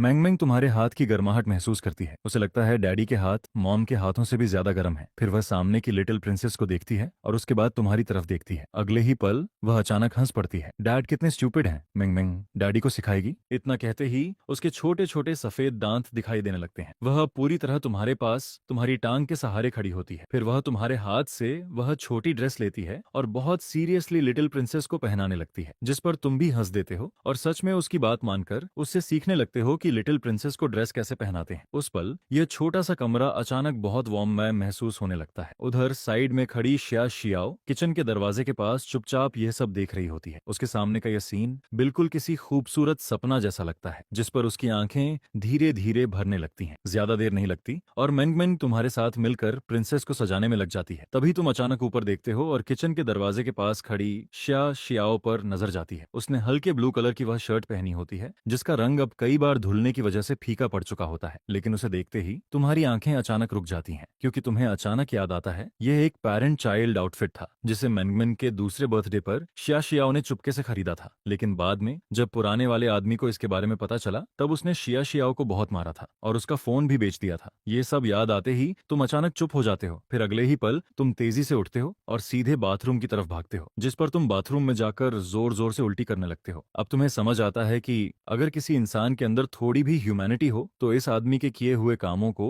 अपनी आंखों से देखना कितना गंदा और घिनौना महसूस होता है। तुम्हारे इस अचानक बदलते बिहेवियर से बाहर की दोनों महिलाएं डर जाती हैं, खासकर शिया शियाओ जो पहले से भी ज्यादा घबरा जाती है। वह जल्दी से सोफा के पास जाती है और मैंगमैंग को अपनी गोद में उठा लेती है। मैंगमैंग भी डरकर जल्दी से अपनी माँ से चिपक जाती है, क्योंकि उसे डर होता है कि कहीं यह अचानक अच्छा बनने वाला फादर फिर पहले जैसा न हो जाए और अचानक उन दोनों पर अटैक न कर दे। क्योंकि पहले जब भी उसका फादर ऐसा करता था, उसके बाद वह किसी गुस्से वाले जानवर की तरह बिहेव करता था, जिससे दोनों बहुत डरती थीं। लेकिन थोड़ी देर बाद तुम बाथरूम से बाहर आते हो। तुम्हारी हालत बहुत खराब होती है। तुम्हारी आंखें लाल हो चुकी होती हैं और उनमें खून उतर आया होता है। फिर तुम सामने खड़ी डरी हुई शिया शियाओ और मैंगमैंग को देखते हो। तुम्हारे दिल में और भी ज्यादा दर्द होने लगता है और तुम्हारा पेट अब भी लगातार मिचलाता रहता है, लेकिन फिर भी तुम अपनी तकलीफ को दबाकर उन दोनों की तरफ देखते हुए धीरे से कहते हो, सॉरी मैंने तुम्हें डरा दिया। मुझे बस थोड़ा अनकंफर्टेबल फील हो रहा है, क्योंकि जब भी मैं सोचता हूँ कि अब मैं उसी बॉडी में हूँ तो ऐसा लगता है जैसे पूरे शरीर पर लाखों चींटियां रेंग रही हों, जिस पर शिया शियाओ और मैंगमैंग अब भी तुम्हें सावधानी से देखती रहती हैं। यह देखकर तुम गहरी सांस लेते हो। फिर मैंगमैंग को गोद में लिए खौश से के खड़ी शिया शियाओ के पास से निकलते हो और चुपचाप किचन में चले जाते हो। वहां जाकर तुम बर्तन उठाते हो और उन्हें धोने लगते हो। फिर धीरे से कहते हो, मैंगमैंग शायद अभी खत्म नहीं हुई है, तुम उसे थोड़ी देर बाहर घुमा सकती हो, मैं लंच बना देता हूँ। शिया शियाओ तुम्हारे साइड फेस को ध्यान से देखती है। यह चेहरा उसके लिए इतना जाना पहचाना भी लगता है और इतना अजनबी भी। आखिर में वह बस धीरे से सिर हिला देती है, जिस पर मैंगमैंग जो अभी तक अपनी माँ की गोद में छिपी हुई थी, धीरे धीरे अपना छोटा सा सिर बाहर निकालती है। और जब उसे यकीन हो जाता है कि उसके सामने वाला फादर अब भी वही जेंटल फादर है, तब उसके चेहरे पर फिर से हल्की सी स्माइल आ जाती है। धीरे धीरे लंच तैयार हो जाता है और खाने की खुशबू पूरे लिविंग रूम में फैलने लगती है। शिया शियाओ तुम्हें खाना टेबल पर रखते हुए देखती है, फिर बिना कुछ कहे वापस अपने रूम में चली जाती है। उसके होंठ हल्के से हिलते हैं, लेकिन वह एक शब्द भी नहीं बोल पाती। उधर खाना खाते समय समय मेंग मेंग अपने मुंह में छोटा स्पून लगाए बैठी होती है। तभी वह अचानक अपनी माँ की तरफ देखकर पूछती है, मॉम डैड हमारे साथ खाना क्यों नहीं खा रहे? शियाशियाओ उस समय छोटे छोटे बाइट्स में फ्राइड पोक खा रही होती है। यह उसका फेवरेट डिश होता है। शादी से पहले हो या बाद में वह इसे बहुत कम खा पाती थी क्योंकि तुम्हें स्पाइसी खाना पसंद नहीं था। लेकिन अपनी बेटी का सवाल सुनकर शियाशियाओ धीरे से साइड वाले रूम की तरफ देखती है, फिर वापस अपनी बेटी की तरफ देखती है जो कंफ्यूज्ड होकर उसे देख रही होती है, जिस पर अचानक उसके चेहरे पर एक स्माइल आ जाती है। यह स्माइल बिल्कुल किसी स्प्रिंग फ्लावर की तरह सुंदर लगती है। फिर वह धीरे से कहती है, क्योंकि मॉम और डैड अभी रेडी नहीं है। लेकिन छोटी मैनमेन को उसकी बात बिल्कुल समझ नहीं आती। उसकी छोटी छोटी भौहें और भी सिकुड़ जाती हैं क्योंकि उसका छोटा सा दिमाग अपनी माँ की बात बिल्कुल नहीं समझ पाता। उधर बेडरूम में बैठे तुम अब भी सोच में डूबे हुए होते हो। तुम्हें पता होता है कि तुम्हें अचानक उल्टी इसलिए हुई क्योंकि तुम्हारे मन में बहुत गिल्ट है, लेकिन तुम कुछ बदल नहीं सकते। अपनी पिछली जिंदगी में भी तुमने खुद को बार बार यही समझाया था कि इसमें तुम्हारी गलती नहीं है, लेकिन फिर भी तुम खुद को रोक नहीं पाते क्योंकि अब वह आदमी तुम हो और तुम्हारे पास इससे भागने का कोई तरीका नहीं है। जिस पर तुम अपना फोन उठाते हो ताकि तुम्हारा ध्यान कहीं और चला जाए। तुम देखते हो कि तुम्हारी वीडियो अब भी हॉट सर्च पर चल रही होती है और कमेंट्स में बहुत सारे लोग लगातार तुमसे नया सॉन्ग डालने को कह रहे होते हैं। तभी बाहर से बर्तन धोने की आवाज आती है, जिस पर तुम फोन नीचे रखते हो, बेडरूम का डोर खोलते हो और बाहर आ जाते हो। टेबल पर अब भी तुम्हारे लिए खाना रखा होता है। शियाशियाओ किचन में बर्तन धो रही होती है और मेंगमेंग फिर से सोफा के पास बैठकर अपने नए टॉय के साथ खेल रही होती है। जैसे ही वह तुम्हें बाहर आते देखती है, वह पहले जितना नहीं डरती। जिस पर तुम हल्के से मुस्कुराते हो, उसके पास जाते हो और धीरे से उसके छोटे सिर पर हाथ फेरते हो। फिर तुम अपनी नजर उठाकर किचन की तरफ देखते हो। उसी समय शियाशियाओ किचन से बाहर आती है और जैसे ही वह देखती है कि तुम उसे देख रहे हो, उसके दिल में फिर से घबराहट होने लगती है। उसे समझ नहीं आता कि अपने हाथ कहाँ रखे, इसलिए वह बस बेबस होकर अपने कपड़ों का किनारा पकड़ लेती है। उसे ऐसे सिर झुकाए खड़ा देखकर तुम अपने मन में धीरे से सांस छोड़ते हो, क्योंकि उसकी यही नरम और जेंटल नेचर थी जिसकी वजह से पहले वाला आदमी उसे इतना सताता था। यह सोचते ही तुम्हारे चेहरे की सिकुड़ी हुई भौहें धीरे धीरे ढीली पड़ जाती हैं। उधर शियाशियाओ सिर झुकाए खड़ी होती है, लेकिन जब वह तुम्हारी आवाज सुनती है तब धीरे धीरे सिर उठाकर तुम्हारी तरफ देखती है। सबसे पहले उसकी नजर तुम्हारी साफ और शांत आंखों पर जाती है, फिर उसकी नजर टेबल पर रखे नए फोन के बॉक्स पर जाती है। तुम धीरे धीरे सोफा तक चलते हो, वहां बैठते हो और फिर उससे पूछते हो, क्या कहीं दर्द हो रहा है? तुम्हारी आवाज बहुत हल्की होती है, इतनी हल्की कि उसे साफ सुनने के लिए ध्यान से सुनना पड़ता है। लेकिन शियाशियाओ कोई जवाब नहीं देती, जिस पर तुम भी कुछ नहीं कहते। तुम टेबल से नया फोन उठाते हो, सुबह उसका बॉक्स खोलते हो और उसमें से वह हल्के नीले कलर वाला नया फोन बाहर निकालते हो। फिर तुम जल्दी से उसे थोड़ा सेट करते हो और उसकी तरफ बढ़ाते हुए कहते हो, ये फोन तुम्हारे लिए है, सिम कार्ड तुम्हें खुद जाकर बनवाना होगा, मैंने इसमें अपना नंबर सेव कर दिया है, अगर मैं घर पर नहीं रहूं और तुम्हें कुछ भी हो तो तुम मुझे कॉल कर सकती हो। इतना कहते हुए तुम अपनी पॉकेट से काफी सारे पैसे निकालते हो और उसके सामने रख देते हो। ये कैश मैंने आज निकाला है, अगर दोपहर में तुम्हारा कुछ काम नहीं है तो मेंगमेंग को लेकर बाहर चली जाना। हमेशा घर में रहना ठीक नहीं है, जो लेना हो ले लेना, खासकर कपड़े। मुझे लगता है तुम दोनों के कपड़े अब काफी छोटे हो चुके हैं और बाद में हम बैंक कार्ड भी बनवा लेंगे, क्योंकि इतना कैश रखना सेफ भी नहीं है और कन्वीनियंट भी नहीं। तुम एक ही सांस में अपने दिल की सारी बातें कह देते हो। जिस पर शियाशियाओ धीरे धीरे सिर उठाती है और सामने बैठे तुम्हें देखने लगती है। वह तुम्हारी हर बात को चुपचाप सुनती रहती है और सुनते सुनते उसकी आंखें धीरे धीरे लाल होने लगती हैं। तुम देखते हो कि शियाशियाओ अब तक फोन नहीं ले रही, जिस पर तुम मजबूरी में अपनी नाक छूते हो और कहते हो, क्या तुम्हें यह फोन पसंद नहीं आया? मुझे इसका कलर बहुत अच्छा लगा था और मैंने सबसे नया मॉडल लिया है, अगर तुम्हें यह पसंद नहीं है तो हम कोई दूसरा खरीद लेंगे जो तुम्हें अच्छा लगे। जिस पर शियाशियाओ धीरे धीरे सिर हिलाती है, फिर वह एक बार तुम्हारी तरफ देखती है और बहुत हल्की आवाज में कहती है, नहीं मुझे ये बहुत पसंद आया, थैंक यू। उसकी आवाज अब भी बहुत धीमी होती है और उसमें हल्की सी रुलाई छिपी होती है। उधर साइड में बैठी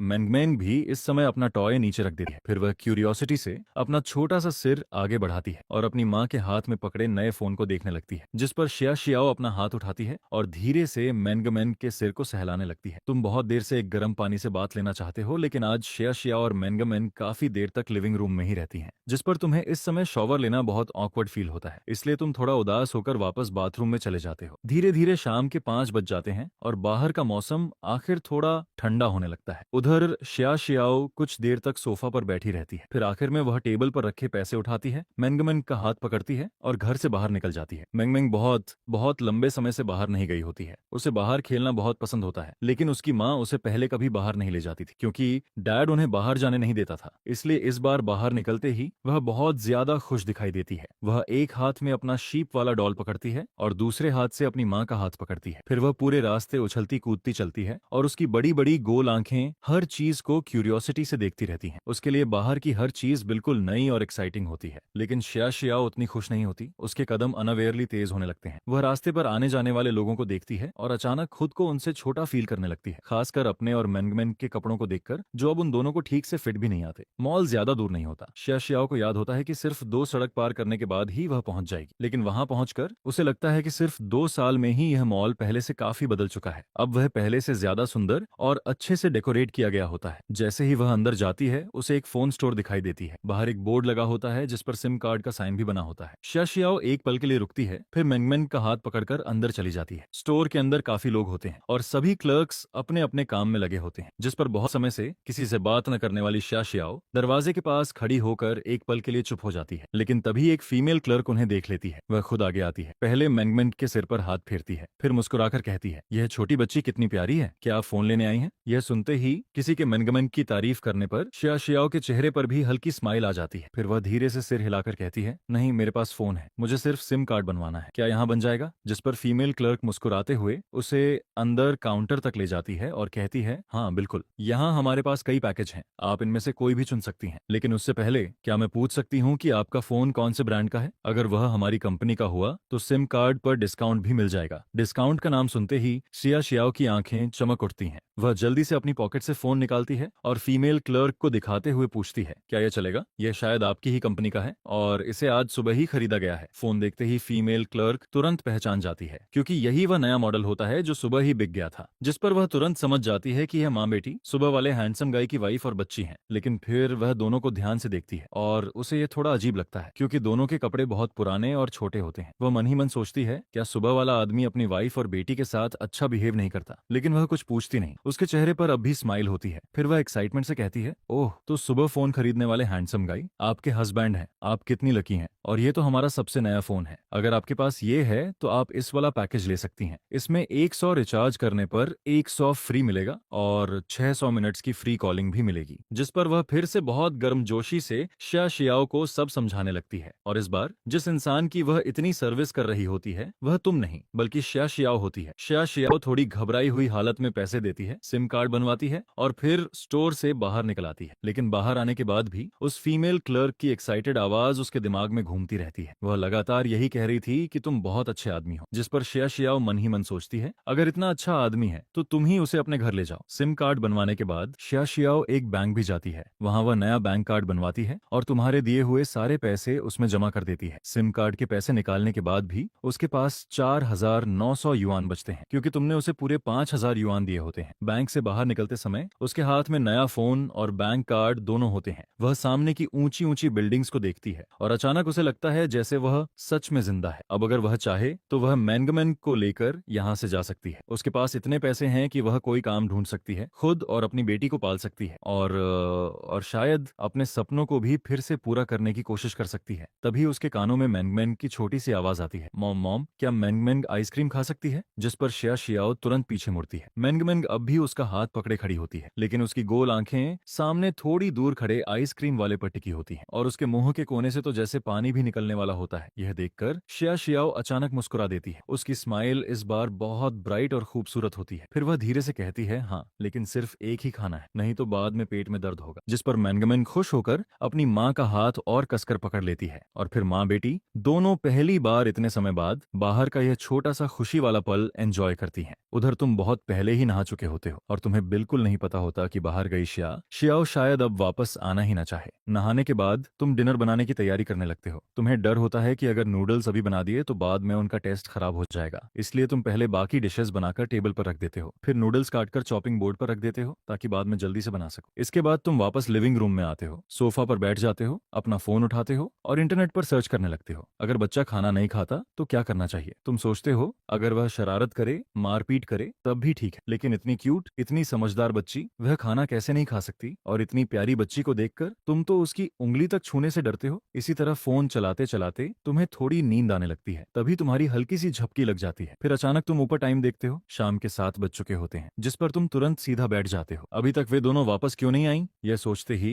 तुम्हारे दिल में अचानक घबराहट होने लगती है, कहीं उन दोनों के साथ कुछ हो तो नहीं गया। जिस पर तुम जल्दी से उठते हो, शूज पहनते हो और बाहर जाकर उन्हें ढूंढने वाले होते हो। लेकिन जैसे ही तुम डोर खोलते हो, सामने वही दोनों वापस आती हुई मिल जाती हैं और बाहर से आती ठंडी हवा के साथ तुम वहीं खड़े के खड़े रह जाते हो, क्योंकि इस समय शियाओ के कदम बहुत हल्के लग रहे होते हैं। उसके होंठों पर हल्की स्माइल होती है, जिससे साफ पता चलता है कि आज उसका मूड अच्छा है। उसके हाथ में कई शॉपिंग बैग्स होते हैं और मेंगमेंग एक हाथ से अपनी माँ के कपड़े पकड़कर चल रही होती है, जबकि दूसरे दूसरे हाथ में वह वही शीप वाला डॉल पकड़े होती है जो तुमने उसे दिया था। लेकिन तुम्हें सबसे ज्यादा शौक इस बात से लगता है कि दोनों ने नए कपड़े पहन रखे होते हैं जो उन पर बहुत अच्छे लग रहे होते हैं। तुम्हें देखते ही माँ बेटी दोनों एक पल के लिए रुक जाती हैं, लेकिन अगले ही पल मेंगमेंग खुश होकर तुम्हारी तरफ भागती है और मीठी आवाज में कहती है, डैड। आज बाहर घूमकर और नए कपड़े पहनकर मेंगमेंग बहुत ज्यादा खुश होती है और उसका यह डैड कहना तुम्हें अंदर तक हिला देता है। तुम्हारी आवाज तक हल्की सी अटक जाती है, जिस पर तुम जल्दी से नीचे झुकते हो, मेंगमेंग के बाल सहलाते हो और फिर उसे अपनी गोद में उठा लेते हो। इसके बाद तुम उसे लेकर घर के अंदर चलते हो और मुस्कुराकर कहते हो, डैडी ने आज तुम्हारे लिए नूडल्स बनाए हैं, क्या उसमें 2 एग्स डाल दूं? जिस पर मैंगमेंग तुरंत खुश होकर कहती है, मैंगमेंग को एग्स पसंद है और मैंगमेंग को डैड सबसे ज्यादा पसंद है। यह सुनकर पीछे खड़ी शिया शियाओ वहीं रुक जाती है, क्योंकि कुछ देर पहले तक मैंगमेंग कह रही थी कि उसे मॉम सबसे ज्यादा पसंद है और अब एक पल में उसने साइड बदल ली होती है। मैंगमेंग ज्यादा देर इंतजार नहीं करती। एग्स वाले नूडल्स बहुत जल्दी तैयार हो जाते हैं। तुम नूडल्स उसके सामने रखते हो, उसके छोटे से नोज को हल्का सा छूते हो और फिर आदत के मुताबिक मुड़कर जाने लगते हो। लेकिन जैसे ही तुम पीछे मुड़ते हो, मैंगमेंग तुम्हारे कपड़ों को पकड़ लेती है। फिर वह धीरे से कहती है, डैड क्या आप मैंगमेंग के साथ खाओगे? उसकी ये छोटी सी आवाज सुनकर तुम वापस मुड़ते हो और उसकी उम्मीद भरी आंखों को देखते हो, जिस पर तुम्हारा दिल जैसे पिघल जाता है। तुम धीरे से कहते हो, अगर मैंगमेंग चाहे तो डैडी उसके साथ बैठेगा, डैडी हमेशा मैंगमेंग के पास रहेगा। यह सुनते ही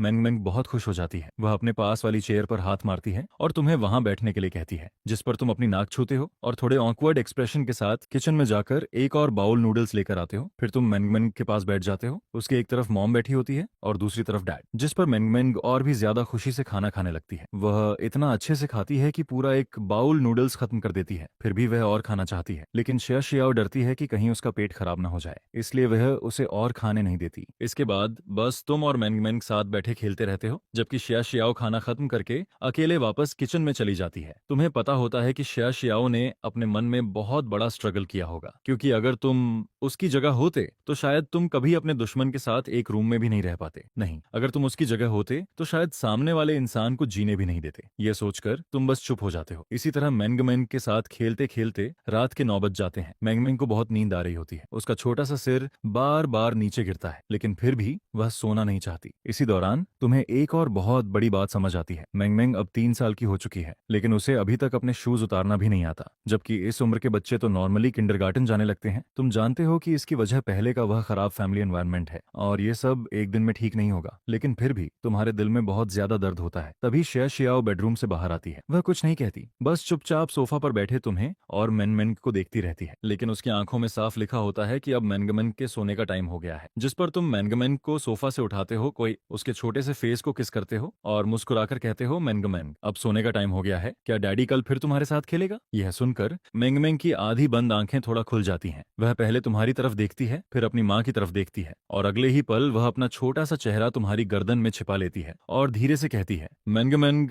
आज डैड के साथ सोएगी। उसकी यह बात सुनकर तुम एक पल के लिए पूरी तरह घबरा जाते हो और उधर शिया शियाओ का चेहरा भी थोड़ा डार्क हो जाता है। कमरे में अचानक एक अजीब सी खामोशी छा जाती है, जिस पर तुम बेबस होकर शिया शियाओ की तरफ देखते हो, जैसे कहना चाहते हो कि यह आइडिया तुम्हारा नहीं, मैंगमेंग का है। उधर शिया शियाओ चुपचाप अपनी मुट्ठी कस लेती है। उसके मन में सिर्फ यही आता है, ये छोटी सी बच्ची भी कितनी जल्दी बदल गई। मैंने इसे इतने सालों तक संभाला और यह सिर्फ 2 दिन में अपने डैड के पास चली गई। लेकिन आखिर में मैंगमेंग की जिद जीत जाती है। शिया शियाओ बस चुपचाप जाकर उसे नहला देती है और उसके बाद मैंगमेंग सीधे तुम्हारे बेड में आकर घुस जाती है। वह बिल्कुल किसी छोटे कोआला की तरह तुम्हारी गर्दन पकड़कर लटक जाती है और छोड़ती ही नहीं, जिस पर तुम भी उसे ऐसे पकड़े रहते हो, क्योंकि ये पहली बार होता है जब कोई बच्चा तुमसे ऐसे चिपक कर सोना चाहता है। फिर तुम्हें इंटरनेट पर पढ़ी हुई पेरेंटिंग वाली बातें याद आती हैं, जिस पर तुम मैंगमेंग को धीरे धीरे बहुत पुरानी एक बेड टाइम स्टोरी सुनाने लगते हो।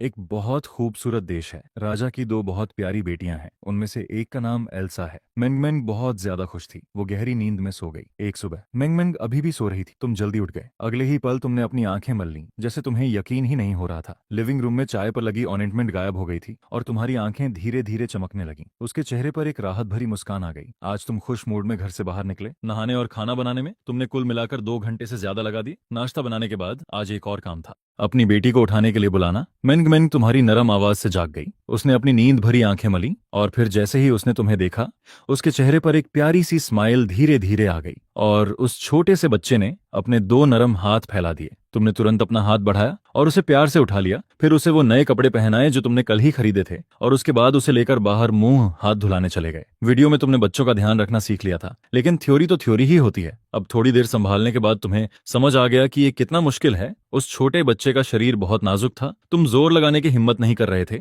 इसलिए पूरा प्रोसेस थोड़ा ऑकवर्ड लग रहा था। खासकर जब उस छोटे बच्चे के बाल बांधने की बारी आई, तब तो तुम और भी हेल्पलेस लग रहे थे। बहुत देर मेहनत करने के बाद आखिर में तुम उसके बाल बस टेढ़े मेढ़े ही बांध पाए। पापा बहुत बड़े बेवकूफ हैं। मेंगमेंग ने शीशे में अपने टेढ़े बाल देखे, उसने अपना छोटा सा मुंह फुलाया और हंसते हुए चिंग का मजाक उड़ाया। तुमने उसका छोटा सा नाक पकड़ लिया, जिससे मेंगमेंग अपने भाई पर हंसे बिना नहीं रह पाई। उसने कुछ नहीं कहा, वो बस चुपचाप किचन में गई और नाश्ता बाहर ले आई। शायद उसे खुद भी पता नहीं चला, उसके होंठों के किनारे पहले ही हल्के से ऊपर उठ चुके थे। और एक सिंपल नाश्ते के बाद तुमने मेंगमेंग को शिया शियाओ के पास वापस नहीं भेजा, बल्कि उसे अपने साथ सोफे पर ले गए और प्रिंसेस वाली चीजें खेलने लगे। बस इस बार मेंगमेंग के साथ खेलते खेलते तुमने अनजाने में उसके छोटे से दिमाग में कुछ बहुत सिंपल नंबर्स डालने शुरू कर दिए, 1 से 10 तक के नंबर। और मेंगमेंग की इस प्रॉब्लम को समझने के बाद तुमने अपने रोज के खेल में चुपचाप एक प्लान बना लिया, एक छोटा फैमिली और सेल्फ लर्निंग प्लान बनाने का, सिंपल नंबर से शुरू करके फिर जिंदगी की कुछ कॉमन बातें। तुम मेंगमेंग को धीरे धीरे सब सिखाओगे। जाहिर है ये एक दिन में नहीं होने वाला था, लेकिन अच्छी बात यह थी कि मेंगमेंग बहुत स्मार्ट थी। पहले उसे किसी ने ये चीजें नहीं सिखाई थीं, लेकिन अब तुम्हारी अनजानी गाइडेंस में अच्छे चेंजेस दिखने लगे थे। इससे तुम्हें काफी अच्छा फील हुआ। हारुका शिमोनेशी सॉफ्टवेयर डाउनलोड करते हुए बाप बेटी की इंटरेक्शन को देख रही थी, और इसी वक्त उसने ये भी नोटिस किया कि तुम पिछले सीन में मेंगमेंग को सिखा रहे थे। वो चुपचाप देखती रही। उसके दिल में हल्की सी मिठास आ गई। वो बहुत पहले से अपने बच्चे को सिखाना चाहती थी, लेकिन पहले का फैमिली एनवायरनमेंट, उनकी जिंदगी पहले ही बहुत मुश्किल थी। वो मेंगमेंग को एक नॉर्मल मां की तरह कैसे सिखा सकती थी? शिमो शियाओ ने अपनी नजरें हटा लीं। उसने मोबाइल की स्क्रीन की तरफ देखा। ये सच में नया फोन था। सॉफ्टवेयर बहुत तेजी से डाउनलोड हो रहा था। बस कुछ ही सेकंड में एक सॉफ्टवेयर डाउनलोड हो गया, और जैसे ही याओ शिमोनेशी ने अपना वीचैट खोला, वहां एक अनरीड मैसेज था। वो मैसेज उसकी छोटी असिस्टेंट ताइलेले का था, जो 2 साल से उसके साथ थी। उसके वीचैट में वैसे भी बहुत कम लोग थे तुम्हारे अलावा, और पुरानी कंपनी के कुछ लोग। टायो लेले के मैसेज उसकी शादी से लेकर 2 दिन पहले तक आते रहे थे। ज्यादातर मैसेजेस में उसने उसका हाल पूछा था, लेकिन उसने कभी रिप्लाई नहीं किया। मैसेजेस की इस लंबी लाइन को देखकर शिमो शियाओ का दिल थोड़ा भर आया, और उसने तुरंत रिप्लाई किया, सॉरी लेले, मैं पहले तुम्हारे मैसेज का जवाब नहीं दे पाई, अब मैं ठीक हूँ, फिक्र मत करो। मैसेज भेजने के 2 सेकंड के अंदर ही सामने से तुरंत रिप्लाई आ गया, सिस्टर शियाओ, आप आखिरकार जिंदा हो। मुझे लगा शादी के बाद आप मुझसे बात ही नहीं करना चाहती। सिस्टर शियाओ, आपको नहीं पता आपके गायब होने के बाद कंपनी में कितनी बातें हुई, खासकर उस नफरत वाले लियू केन ने। पिछले 2 साल से वो बहुत घमंडी हो गया है, और वो हर किसी से आपके बारे में बुरा बोलता था। कहता था कि आपके साथ जो हुआ वो सही हुआ। मुझे बहुत गुस्सा आता था। लेले का मैसेज देखकर शिया शियाओ के होंठ हल्के से हिले। लियू केन सही कह रहा है, वो सच में डिजर्व करती थी। पहले कंपनी में वो हमेशा लियू केन को दबाकर रखती थी, और अब सर्कल छोड़ने के बाद उसके साथ ऐसा होना भी नॉर्मल था। शिया शियाओ ने लेले की बात का जवाब नहीं दिया, बल्कि उससे उसके बारे में पूछा, सब ठीक है सिस्टर शियाओ, फिक्र मत करो, मैं इतनी भी कमजोर नहीं हूँ, लेकिन मुझे आपकी बहुत याद आती है। क्या आप अभी भी वापस जाएंगी? शिया शियाओ चौंक गई। उसकी आंखों में एक पल के लिए चाहत दिखी। क्या वो सच में वापस जाएगी? उसने सिर घुमाकर तुम्हारी तरफ देखा, फिर मेंगमेंग की तरफ देखा, और थोड़ी देर बाद उसकी आंखों की वो चाहत धीरे धीरे खत्म हो गई। शायद नहीं, लेकिन अगर लेले मुझे याद करती है तो मैं उसे भूलूंगी नहीं। उसी समय शहर के बीचों बीच तियानमी एंटरटेनमेंट बिल्डिंग में करीब 1.6 मीटर लंबी एक लड़की ने अपने कंधों का बोझ नीचे रखा, और उसके हाथ खुशी में मोबाइल को कसकर पकड़कर तेजी से टाइप करने लगे। लेकिन बहुत जल्दी एक तेज आवाज वाली लड़की ने उसे उसकी खुशी से बाहर निकाल दिया। ताओ लेले, क्या तुम काम चोरी कर रही हो? जल्दी काम करो। क्या तुम्हें लगता है कि तुम पहले किसी फेमस एक्ट्रेस की असिस्टेंट थी तो अब भी खास हो? अगर काम नहीं करना तो जितनी जल्दी हो सके यहाँ से निकल जाओ। ये आवाज एक लंबी फॉक्स गर्ल जैसी लड़की की थी, एक घमंडी और खुद पर मरने वाली औरत। उसका चेहरा ऊपर उठा हुआ था, उसकी लंबी बहती हुई आंखों में घमंड भरा हुआ था। क्या देख रही हो? और रिकॉर्डिंग स्टूडियो का इक्विपमेंट रिपोर्ट क्यों नहीं किया? क्या तुम तीनों मेरे साथ रिकॉर्डिंग करने चल सकती हो? ताई लेले ने उस औरत की तरफ देखा। चुपचाप धक्का दिए जाने के बाद भी उसने जमीन पर रखा इक्विपमेंट उठाया और रिकॉर्डिंग स्टूडियो की तरफ चल दी। सिस्टर शियाओ से मिलने के लिए इस शनिवार मेरी छुट्टी है, मेरे पास कांटेक्ट करने का टाइम होगा। शिया शियाओ ने ऐसा मैसेज देखा, और आखिरकार उसके चेहरे पर मुस्कान आ गई। उसने फिर से स्क्रॉल किया, लेकिन और कोई इन्फॉर्मेशन नहीं थी, तो उसने वेबो खोल लिया। उसके वेबो पर आखिरी अपडेट अभी भी 2 साल पुरानी थी। वही पोस्ट जिसमें उसने सर्कल छोड़ने का ऐलान किया था, और उसके पहले वाले लाखों फैंस अब हजारों में बदल चुके थे। जियांग के फैंस के अलावा शिंगयुआन के कुछ पुराने फैंस अभी भी थे, जो अक्सर उसकी बात करते थे और उसकी फिक्र करते थे। इसलिए उसने वेबो के हॉट सर्च देखे। ज्यादातर हाल की गॉसिप न्यूज थी, लेकिन उनमें कुछ ऐसी भी थी जो हाल ही में वायरल हुए एक गाने की बात कर रही थी, evil life has you, immortal song, mysterious singer. सिर्फ एक वीडियो से फैंस की पूरी दुनिया फट गई। शिंगयाओ कौन है? डीप एनालिसिस, हाल की एक ट्रेजर सॉन्ग का पूरा हिसाब। शिमोनिशी हारुका बहुत क्यूरियस हो गई। हाल ही में इतना पॉपुलर हुआ ये कौन सा गाना है, इसलिए उसने टाइटल ढूंढा और उस पर क्लिक कर दिया। मोबाइल की स्क्रीन अपने आप वीडियो इंटरफेस पर चली गई। जानी पहचानी गिटार की धुन बजने लगी। लिविंग रूम शांत हो गया और तीनों के कानों में सिर्फ गाने की आवाज गूंजने लगी। तुमने थोड़ा ऑकवर्ड होकर सिर घुमाया। मेंगमेंग अपनी बड़ी बड़ी आंखों के साथ शिया शियाओ की गोद में फैल गई और मोबाइल की स्क्रीन को देखने लगी। शिया शियाओ पूरी तरह से स्टन रह गई। ये जानी पहचानी आवाज, क्या ये वही गाना नहीं था जो 2 दिन पहले कमरे से सुनाई दे रहा था? तो उस दिन वो वीडियो रिकॉर्ड कर रहा था। तभी मेंगमेंग ने सबसे पहले बोला। उसने अपनी छोटी उंगली मोबाइल की स्क्रीन की तरफ की, फिर शियाओ की तरफ देखा। उसकी बड़ी आंखें क्यूरियोसिटी से भरी थीं। ये पापा हैं? पापा फोन में हैं? हाँ, ये पापा हैं। हारुका शिमोनिशी ने उस छोटे बच्चे के सिर पर हाथ फेरा और जवाब दिया। अब उसे समझ आया कि तुम्हारे पास घर का फर्नीचर बदलने के लिए इतना पैसा कहां से आया। लाइक्स की संख्या मिलियंस में है, फिर पैसे कैसे नहीं होंगे? उसने सिर घुमाकर तुम्हारे साफ निखरे हुए साइड फेस को देखा। उसकी आंखों में एक अजीब और कॉम्प्लिकेटेड एहसास था। मेंगमेंग को अपनी माँ का जवाब मिल गया और वो खुशी से वापस तुम्हारी गोद में कूद गई। उसने अपने छोटे छोटे हाथों से तुम्हारा चेहरा पकड़ लिया। उसकी बड़ी आंखों में चमक भरी हुई थी और वो खुश होकर बोली, पापा बहुत अच्छे हैं। मेंगमेंग भी गाना गाना चाहती है और मोबाइल में भी जाना चाहती है। उसके 2 नरम छोटे हाथ तुम्हारे चेहरे पर टिक गए। तुम्हारी आंखें धीरे धीरे नरम पड़ गईं। तुम्हारे दोनों बड़े हाथों ने अपनी बेटी का छोटा चेहरा पकड़ लिया। क्या मेंगमेंग को गाना पसंद है? मेंगमेंग को भी गाना पसंद है। मेंगमेंग ने बिना रुके अपनी बड़ी आंखों के साथ जवाब दिया। तुम्हारी मुस्कान और भी बड़ी हो गई। अच्छा, तो फिर पापा मेंगमेंग को गाना सिखाएंगे और जब मेंगमेंग सीख जाएगी तब वो भी मोबाइल में गाएगी, ठीक है? मेंगमेंग बार बार अपना छोटा सिर हिलाने लगी। फिर उसने खुशी से तुम्हारे गाल पर जोर से किस कर लिया और ये रिवॉर्ड मिलते ही तुम तुरंत मुस्कुरा दिए। उस छोटे बच्चे की तारीफ भरी नजरों के नीचे तुम जल्दी से अपने कोने वाले छोटे से ठिकाने पर गए, गिटार उठाया और वापस सोफे पर आ गए। तुमने उसे प्यार से मनाया, फिर गिटार के तारों को छेड़ा। आज पापा मेंगमेंग के लिए एक बच्चों का गाना बनाएंगे जो सिर्फ मेंगमेंग का होगा। पहले पापा इसे मेंगमेंग को गाएंगे और अगली बार मेंगमेंग भी साथ में गाएगी। मेंगमेंग खुशी से सिर हिलाने लगी। उसका छोटा सा चेहरा एक्साइटमेंट से भरा हुआ था। इस गाने का नाम है करेज एक्सप्लोजन। मेंगमेंग ध्यान से सुनना। इतना कहकर तुमने धीरे से गिटार के तार छेड़े। धुन बहुत हल्की और खुश थी। फिर पूरे लिविंग रूम में आवाज गूंजने लगी। मेंगमेंग का रिदम सरप्राइजिंगली बहुत अच्छा था। वो अपना सिर हिला रही थी और धुन के साथ धीरे धीरे झूम रही थी। तुम भी अनजाने में उस छोटे बच्चे के साथ अपने शरीर को हिलाने लगे। उन दोनों को एक जैसा झूमते देखकर शिया शियाओ की आंखें धीरे धीरे नरम हो गईं और उसके चेहरे पर चुपचाप एक मुस्कान आ गई। वो भी पूरे फैमिली के रिदम में शामिल हो गई।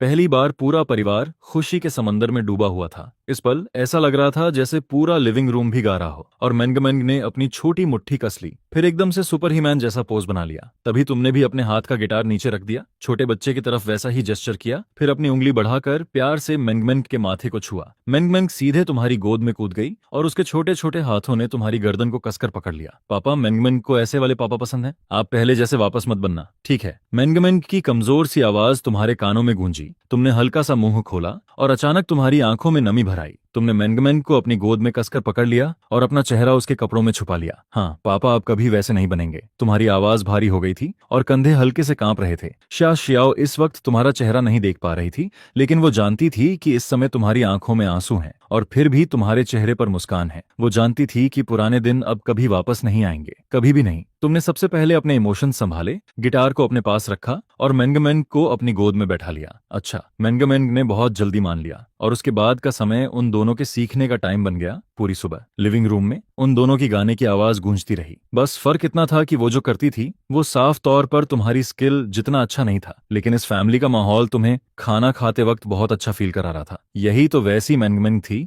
जैसी एक रियल फैमिली में होनी चाहिए। मेंगमेंग बहुत जल्दी सीख रही थी और सिर्फ 3 दिन में उसने करेज एक्सप्लोजन पूरा गाना गाना सीख लिया। और मेंगमेंग की जोरदार जिद पर तुमने उसका एक वीडियो भी बनाया और उसे पोस्ट कर दिया। वीडियो में प्यारी सी बच्ची प्रिंसेस ड्रेस पहने हुई थी।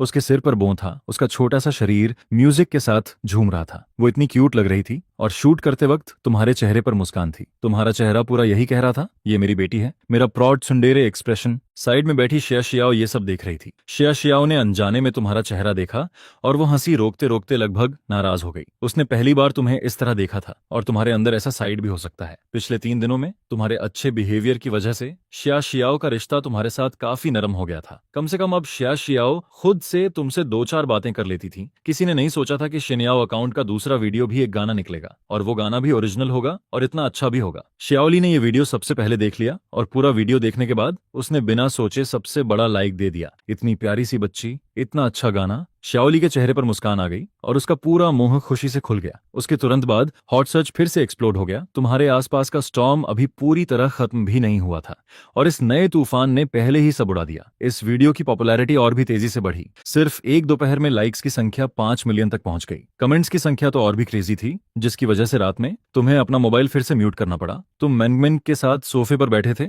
और बिना थके कमेंट सेक्शन स्क्रॉल कर रहे थे। मुझे भी ऐसी बेटी चाहिए। मैं फेंग युआनबे को येलो हेयर रखने नहीं दूंगा। ये सबसे ज्यादा लाइक कमेंट था। बेटी तो होनी चाहिए, लेकिन पहले पिता का होना जरूरी है। पहले जिंदगी होनी चाहिए, फिर बेटी। ये दूसरा सबसे ज्यादा लाइक कमेंट था। तुमने अभी शुरुआत ही की थी और बेटी ने तुरंत करेज एक्सप्लोजन गाना शुरू कर दिया। अगला वीडियो क्या, अब माँ के आने का टाइम है। ये सबसे ज्यादा रिप्लाई वाला कमेंट था। एक शनिवार को तुम अभी राइड करके आए थे और पसीना पोंछते हुए घर का दरवाजा खोला, तभी तुमने शिया शियाओ को बाथरूम से बाहर आते देखा। उसने नया खरीदा हुआ स्लिप ड्रेस पहन रखा था। वो साफ दिख रहा था कि उसने अभी अभी नहाया था। वो अपने बाल सुखा रही थी। गर्मी की वजह से उसका चेहरा हल्का लाल था। दोनों कुछ पल तक एक दूसरे को देखते रहे और अचानक तुम्हारे दिमाग में एक कविता सी आ गई। तुम्हें ऐसे बेवकूफों की तरह खुद को घूरते देखकर शिया शियाओ के चेहरे पर धीरे धीरे लालिमा फैल गई, यहाँ तक कि उसके कान भी लाल होने लगे। साफ था कि दोनों की शादी को 2 साल से ज्यादा हो चुके थे, लेकिन अभी ऐसा लग रहा था जैसे दोनों अभी अभी साथ आए हों, जैसे कोई नया कपल हो। सिया शियाओ ने खुद को शांत करने की कोशिश की और तुमसे हेलो कहा, लेकिन बोलते बोलते वो जल्दी से बेडरूम में चली गई।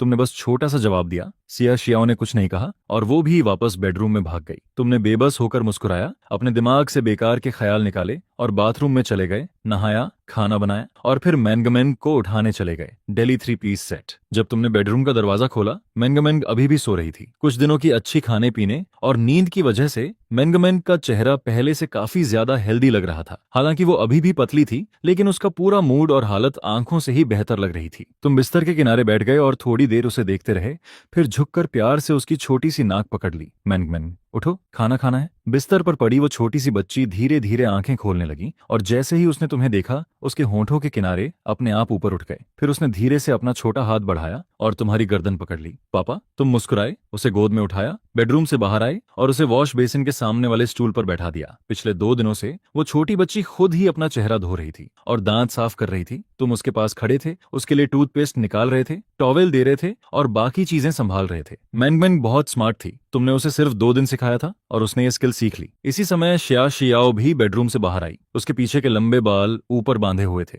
एक छोटे से बन में। इस तरह की शिया शियाओ को देखकर तुम्हारी नजरें उससे हट ही नहीं रही थीं। तुमने मन ही मन सिर हिलाया। क्या यही वो एनर्जी है जो किसी 20 साल की लड़की में होनी चाहिए? लेकिन वो अभी भी बहुत पतली है। अगर थोड़ी हेल्दी होती तो और भी अच्छी लगती। शिया शियाओ अभी भी अंदर से थोड़ी नर्वस थी। उसकी आंखें हल्की लाल थीं। घर में उसने पहली बार इस तरह कपड़े पहने थे। उसे नहीं पता था कि वो अच्छी लग रही है या नहीं। उसने सिर उठाकर तुम्हारी तरफ देखा और तुम अभी भी उसे देख रहे थे। वो चुपचाप डाइनिंग टेबल की तरफ चली गई और जैसे ही उसने तुम्हारी आंखें चमकती हुई देखी, उसे समझ आ गया कि वो अच्छी लग रही है। रुको, मुझे उसकी राय की परवाह क्यों हो रही है? शिया शियाओ ने गुस्से में चॉपस्टिक्स उठाई और कटोरे में 2 बार हिलाया। वो अपनी ही इस हालत पर नाराज हो गई और तभी तुम भी मैंगमैन को लेकर वहां आ गए। मैंगमैन ने मीठी आवाज में उसे बुलाया, फिर उसने अपना छोटा स्पेशल स्पून उठाया और सामने रखी मिलेट पॉरेज को हिलाने लगी। क्या तुम आज हमारे साथ बाहर चलोगे? अचानक तुम्हें शिया शियाओ की आवाज सुनाई दी। तुमने हैरानी से उसकी तरफ देखा। शिया शियाओ ने सिर हिलाया, लेकिन उसने तुम्हारी तरफ नहीं देखा। उसके कान पहले से ज्यादा लाल हो चुके थे। ठीक है, मैं तुम्हें और मैंगमैन को साथ इसलिए ले जाना चाहती हूँ, सिर्फ इसलिए क्योंकि टायो लेले उस छोटी बच्ची को देखना चाहती है और पिछले 2 दिनों में वो छोटी बच्ची तुम्हारी छोटी पूंछ बन गई है। वो तुमसे एक पल भी अलग नहीं रहती, इसलिए तुम बस उस छोटी बच्ची की वजह से साथ जा रहे हो और 2 साल बाद वो फिर से सिस्टर शियाओ से मिल पाएगी। ताओ लेले बहुत एक्साइटेड थी। उसने पहले ही कुछ कप्स मिल्क टी खरीद लिए थे। सीट पर बैठी थी और बार बार मिल्क टी शॉप के दरवाजे की तरफ देख रही थी। बस अफसोस की बात यह थी कि शिया शियाओ तुम्हारे साथ थी और उसे समझ नहीं आता था कि सिस्टर शियाओ उस बेकार आदमी के साथ क्यों है। वो चाहे जितना सोच ले, उसे समझ नहीं आता था। उसने शुरू में शिया शियाओ को समझाने की कोशिश भी की थी, लेकिन जैसे उसका दिल पत्थर का हो, वो उसकी बात बिल्कुल नहीं सुनती थी। ताओ लेले अपने दिमाग में यही सब सोच रही थी, तभी उसने एक जानी पहचानी शक्ल देखी जो उछलती हुई छोटी सी बच्ची को गोद में उठाए दुकान के दरवाजे से अंदर आ रही थी। उसकी आंखें चमक उठीं और वो तुरंत खड़ी होकर हाथ हिलाने लगी। सिस्टर शियाओ, यहाँ? शिया शियाओ ने आवाज सुनी और जैसे ही ऊपर देखा, उसे ताओ लेले हाथ हिलाते हुए दिख गई। उसके चेहरे पर भी मुस्कान आ गई। दोनों की आंखों में खुशी थी, लेकिन साथ ही थोड़ा दर्द भी था। इतने लंबे समय बाद अपनी सबसे करीबी बहन जैसी इंसान से मिलने पर दोनों अपने इमोशंस दबा नहीं पा रही थीं। ताओ लेले के होंठ कांप रहे थे। सिस्टर शियाओ, आपने बहुत सहा है। क्या वो आदमी आपके साथ अच्छा नहीं था? वो कहाँ है? मैं उसे सबक सिखाऊंगी। शिया शियाओ थोड़ा असहज हो गई उसने हल्का सा सिर हिलाया। तुम और तौलेले साथ में बैठ गए और उसने मेनमेन को गोद में लेकर अपने पास बैठा लिया। तब जाकर शाओ बोली, लेले फिक्र मत करो, वो अब मेरे साथ अच्छा है। तुम्हारा क्या, मेरे जाने के बाद क्या तुम ठीक से काम कर रही हो? मैं भी ठीक हूँ सिस्टर श्याओ, आपको नहीं पता मैं आपको कितना मिस करती थी। दोनों एक दूसरे से अपनी अभी की हालत के बारे में पूछती रहीं। थोड़ी देर बात करने के बाद ताओ लेले की नजर उस छोटी बच्ची पर गई। वो बच्ची अभी तक चुपचाप पास बैठी हुई थी। ताओ लेले बस श्याओ से बात करती रही। उसने अभी तक उसे ध्यान से देखा ही नहीं था, लेकिन अब जैसे ही उसने गौर से देखा,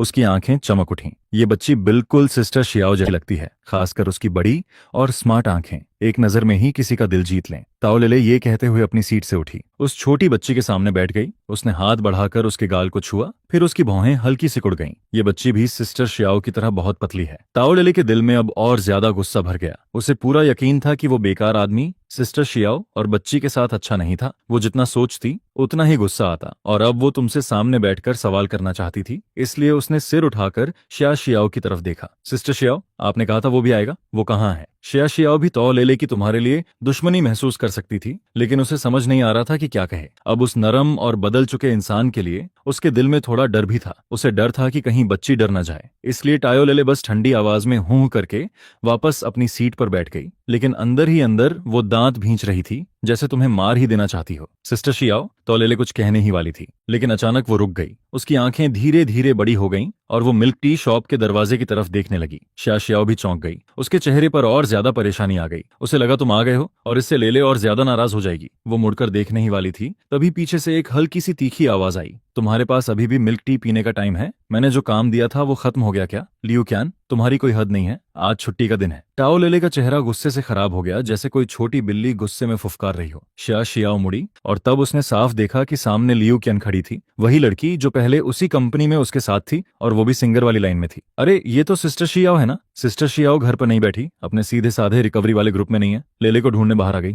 क्या बात है? लियू क्यान की आंखों में हंसी थी और उसके मुंह से निकलने वाली हर बात में ताना भरा हुआ था। उसने अभी बात पूरी भी नहीं की थी कि बगल में बैठी ताओ लेले पहले ही गुस्से से बोल पड़ी, लियू क्यान, पहले अपना काम देखो, आज वर्किंग डे नहीं है तो अपनी ये अजीब बातें बंद करो। सिस्टर श्याओ, चलो यहाँ से, यहाँ एक पागल कुत्ता खड़ा है, ये बस हमारा मूड खराब करेगा। ताओ लेले ये कहकर मेंगमेन को उठाने लगी। उसने श्याओ का हाथ पकड़ा और वहां से जाने लगी, लेकिन लियू क्यान पहले ही उनके सामने आकर खड़ी हो गई। उसकी आंखों में अजीब सी बुरी मुस्कान थी। उसने श्याओ को ऊपर से नीचे तक देखा और हंसते हुए बोली, सिस्टर श्याओ, तुम इतनी पतली क्यों हो गई हो? क्या जिंदगी आसान नहीं चल रही? अगर मुश्किल है तो मुझे बता देना, मैं थोड़ी मदद कर सकती हूँ। आखिर मैं इतनी दयालु जो हूँ, लेले को ही देख लो, अब वो मेरे नीचे काम करती है, उसकी जिंदगी भी ठीक चल रही है ना लेले? ताओ लेले का चेहरा और सख्त हो गया। उसने लियू क्यान को घूर कर देखा, लेकिन कुछ नहीं कहा। श्याओ ने सिर घुमाकर ताओ लेले की तरफ देखा। उसकी आंखों में शौक था, क्योंकि वो जानती थी कि जो काम लेले कर रही है वो बहुत मुश्किल और थका देने वाला काम था। कंपनी उसे ऐसा काम कैसे करने दे सकती थी? लेकिन साफ था कि अभी ये पूछने का टाइम नहीं था। श्याओ ने सिर घुमाया और लियू क्यान की तरफ देखते हुए उसकी आंखों में भी गुस्सा आ गया, लेकिन वो कुछ कहती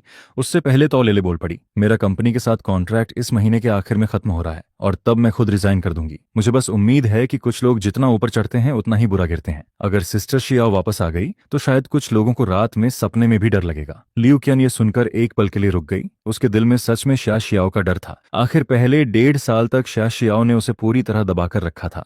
उस वक्त उसे कौन नहीं जानता था, लेकिन लियू क्यान जल्दी ही हंस पड़ी। उसने श्याओ की तरफ ऐसे देखा जैसे कोई बहुत बड़ा मजाक सुन लिया हो। वापस आएगी, ये सबसे फनी जोक है जो मैंने कभी सुना है। कौन सी कंपनी एक ऐसी एक्सपायर्ड आर्टिस्ट को साइन करेगी जिसके साथ बच्चा भी हो? और बच्चे की बात करें तो श्याओ, तुम्हारी बच्ची काफी अच्छी दिखती है, तुम इसे नेक्स्ट जनरेशन की पॉपुलर लिटिल फ्लावर बना सकती हो। लियू क्यान लगातार बोलती जा रही थी और उसके चेहरे पर अजीब सी एक्साइटमेंट थी। वो तो उस प्यारी सी बच्ची का चेहरा पकड़ने के लिए हाथ भी बढ़ाने लगी। अपने गंदे हाथ उससे दूर रखो, अगर तुमने उसे छूने की हिम्मत की तो मैं तुम्हें इतना रुलाऊंगा कि तुम्हारे पास रोने की भी जगह नहीं बचेगी। 2 आवाजें एक साथ गूंजी, एक श्याओ की थी और दूसरी तुम्हारी भारी आवाज थी। तुम्हारी आंखों में गुस्सा साफ दिख रहा था। तुम जल्दी से श्याओ के पास पहुंचे, उसके हाथ में जो चीजें थीं वो ले लीं, फिर लियू क्यान के सामने खड़े हो गए और श्याओ और मेंगमेन को अपने पीछे कर लिया। लियू क्यान एक पल के लिए डर गई। उसका शरीर अपने आप 2 कदम पीछे चला गया। इस वक्त तुम बहुत गुस्से में थे और तुम्हारे अंदर से एक बहुत स्ट्रांग दबाव महसूस हो रहा था, लेकिन जब उसने खुद को संभाला और ध्यान से तुम्हें देखा तो वो अचानक हंस पड़ी। ओह, तो ये वही गोरा सा निकम्मा है, बेकार आदमी। मैं सोच रही थी कौन है, तो तुम हो। क्या अब तुम सबके सामने मारपीट भी करोगे? तुमने भौहें सिकोड़ ली। फिर पीछे मुड़कर शिया शियाओ की तरफ देखा। तुम्हारी आंखों में सवाल था, जैसे पूछ रहे हो ये कहाँ से आ गई। शिया शियाओ ने धीरे से कहा, ये हमारी पुरानी कंपनी की सिंगर है। मैंने नहीं सोचा था कि यहाँ मिल जाएगी। तुम शायद किसी से नहीं डरते थे, लेकिन शिया शियाओ थोड़ी डरी हुई थी। जब उसने तुम्हें अपनी तरफ देखते हुए देखा तो उसने हल्का सा सिर झुका लिया। उसे ऐसे देखकर तुम्हारी भौहें और ज्यादा सिकुड़ गईं। तुम्हारे दिल में और गुस्सा भर गया। तुमने शिया शियाओ से कुछ नहीं पूछा, बस सिर घुमाकर ऊपर से लियू कियन की तरफ देखा। सिंगर, सॉरी, मैंने तुम्हारा नाम कभी नहीं सुना और मैं तुम्हें जानता भी नहीं। मुझे बस इतना पता है कि अच्छा कुत्ता रास्ते में नहीं आता। रास्ते से हट जाओ। तुम्हारी आवाज बहुत ठंडी और सीरियस थी। ये सुनते ही लियू कियन की आवाज और तेज हो गई। पहले अपनी औकात देखो। क्या तुम्हें लगता है कि मुझे नहीं पता? तुम हर दिन गौ चेंग और शुबिन की चापलूसी करते हो, फैंसी बॉय ग्रुप वालों को रोज ड्रिंक पर बुलाते हो और अब यहाँ मेरे सामने बड़े आदमी बनने का नाटक कर रहे हो। गाओ चैनग, शुबिन, तुमने इन दोनों नामों के बारे में सोचा और आखिरकार तुम्हें याद आया कि ये कौन है। ये उसी बॉय ग्रुप के मेंबर थे जिसमें पहले ओरिजिनल बॉडी वाला इंसान था। वो सर्कल छोड़ने के बाद फिर से डेब्यू करना चाहता था, इसलिए वो अक्सर इन लोगों को ड्रिंक पर बुलाता था और खुश करने की कोशिश करता था, लेकिन उन लोगों ने कभी उसे सीरियसली नहीं लिया। लेकिन मैं उन दोनों में से नहीं हूँ जिनकी तुम बात कर रही हो, और अगर तुम ऐसे ही पीछे पड़ी रही तो मुझे सिक्योरिटी बुलानी पड़ेगी। लियू कियन कुछ पल चुप रही, लेकिन आखिर में वो रास्ते से हट गई। तुमने पीछे खड़ी शिया शियाओ का हाथ पकड़ लिया और उसे अपने साथ आगे खींच लिया। तुमने फिर से उसे प्रोटेक्ट किया और धीरे से कहा, आगे से बाहर मत आना। जब तुम लोग लियू कियन के पास से निकल रहे थे तभी उसने अचानक शिया शियाओ से कहा, कितना अफसोस है, कुछ लोग अब कभी गा नहीं सकते। शिया शियाओ, मेरा नया गाना इस महीने के आखिर में आने वाला है। ये कहकर लियू कियन जोर से हंस पड़ी। तुम मुझसे कैसे कंपेयर कर सकती हो? उसकी हंसने की आवाज सबके कानों में गूंजती रही। टायो लेले का मन कर रहा था कि अभी जाकर उसे मार दे। उसे साफ पता था कि सिस्टर शियाओ को गाना कितना पसंद है, लेकिन अब वो गा नहीं सकती और उसने जानबूझकर ये बात कही। ये सीधा दिल पर अटैक था। तुम्हारे कदम भी एक पल के लिए रुक गए। तुमने गहरी नजर से उसकी तरफ देखा, फिर बिना कुछ बोले आगे बढ़ गए। शिया शियाओ ने कुछ नहीं कहा, बस उसके होंठ हल्के से कांपे। लेकिन तभी अचानक एक साफ और मजबूत आवाज सुनाई दी, मम्मी तुमसे अच्छा गाती हैं। तुम बहुत बुरी आंटी हो। सारे बुरे लोग ईविल होते हैं। किसी ने नहीं सोचा था कि मेंग मेंग अपनी माँ के लिए ऐसे बोलेगी। तुम बस एक सेकंड के लिए चौंके, फिर मुस्कुराते हुए उस छोटी बच्ची के सिर पर हाथ फेरा। बहुत बढ़िया, आखिर वो तुम्हारी बेटी थी। तुम्हारे दिल में जो थोड़ा गुस्सा बाकी था वो मेंग मेंग की बात सुनते ही गायब हो गया। तुम लोगों ने लियू कियन को नजरअंदाज किया और वहां से निकल गए। फिर सब लोग एक रेस्टोरेंट में पहुंचे। रास्ते भर शिया शियाओ और तौ लेले बात करती रहीं। तुम बस चुपचाप साथ चलते रहे। तुम्हारे दिल में कुछ चिंता थी, लेकिन तुमने कुछ नहीं पूछा। अब जाकर सब बैठ गए थे। आसपास कोई आउटसाइडर नहीं था। शिया शियाओ ने टाओ लेले का हाथ पकड़ा और आखिरकार वो सवाल पूछ लिया जो वो इतने समय से पूछना चाहती थी। लेले, तुम लियू कियन के नीचे काम कैसे करने लगी? और सिस्टर यून कैसी है? वो अब क्या कर रही है? सिस्टर यून पहले शिया शियाओ की एजेंट थी। उसकी उम्र लगभग 40 साल थी, लेकिन वो हमेशा उसके साथ बहुत अच्छा व्यवहार करती थी, बिल्कुल माँ की तरह। शिया शियाओ का सवाल सुनकर तो लेले ने धीरे से कहा, तुम्हारे जाने के बाद थोड़े समय में ही सिस्टर यून को जॉब से निकाल दिया गया। उसने बहुत दिनों तक नई जॉब ढूंढी, लेकिन उसे कहीं काम नहीं मिला। फिर उसकी माँ बीमार हो गई और हॉस्पिटल में एडमिट हो गई। उसे हॉस्पिटल में रहकर अपनी माँ का ख्याल रखना पड़ा। आखिर में उसे सिर्फ नैनी की जॉब मिली। शिया शियाओ ने कभी नहीं सोचा था कि सिस्टर यून की हालत इतनी खराब हो जाएगी। उसकी आंखों के सामने सब धुंधला सा हो गया। उसे हल्का हल्का वो पुराना समय याद आने लगा जब सिस्टर यून हर काम बहुत अच्छे से संभालती थी। दोनों चुप हो गईं। वो जानती थी कि वो खुद को इस सब के लिए जिम्मेदार मान रही है। अगर उसने उस वक्त जिद नहीं की होती तो सिस्टर यून की हालत ऐसी नहीं होती। सिस्टर यून ने उसके लिए कई बार कंपनी की बात नहीं मानी थी, और कंपनी के लिए पैसे कमाने वाले लोग ही इंपॉर्टेंट होते हैं, इसलिए कंपनी ने भी कुछ नहीं कहा था। उसने सब छोड़ दिया और कह दिया कि वो पीछे हट रहा है। तुम इमेजिन कर सकते हो कि उसके बाद सिस्टर यून के साथ कैसा बर्ताव हुआ होगा। माहौल थोड़ा भारी हो गया। कुछ लोगों ने जल्दी जल्दी खाना खत्म किया। फिर ताई लेले ने शिया शियाओ से थोड़ी देर और बात की और जल्दी में वहां से चली गई। शिया शियाओ का मूड बहुत खराब था। असल में दोपहर में तुम तीनों ने मेंगमेन को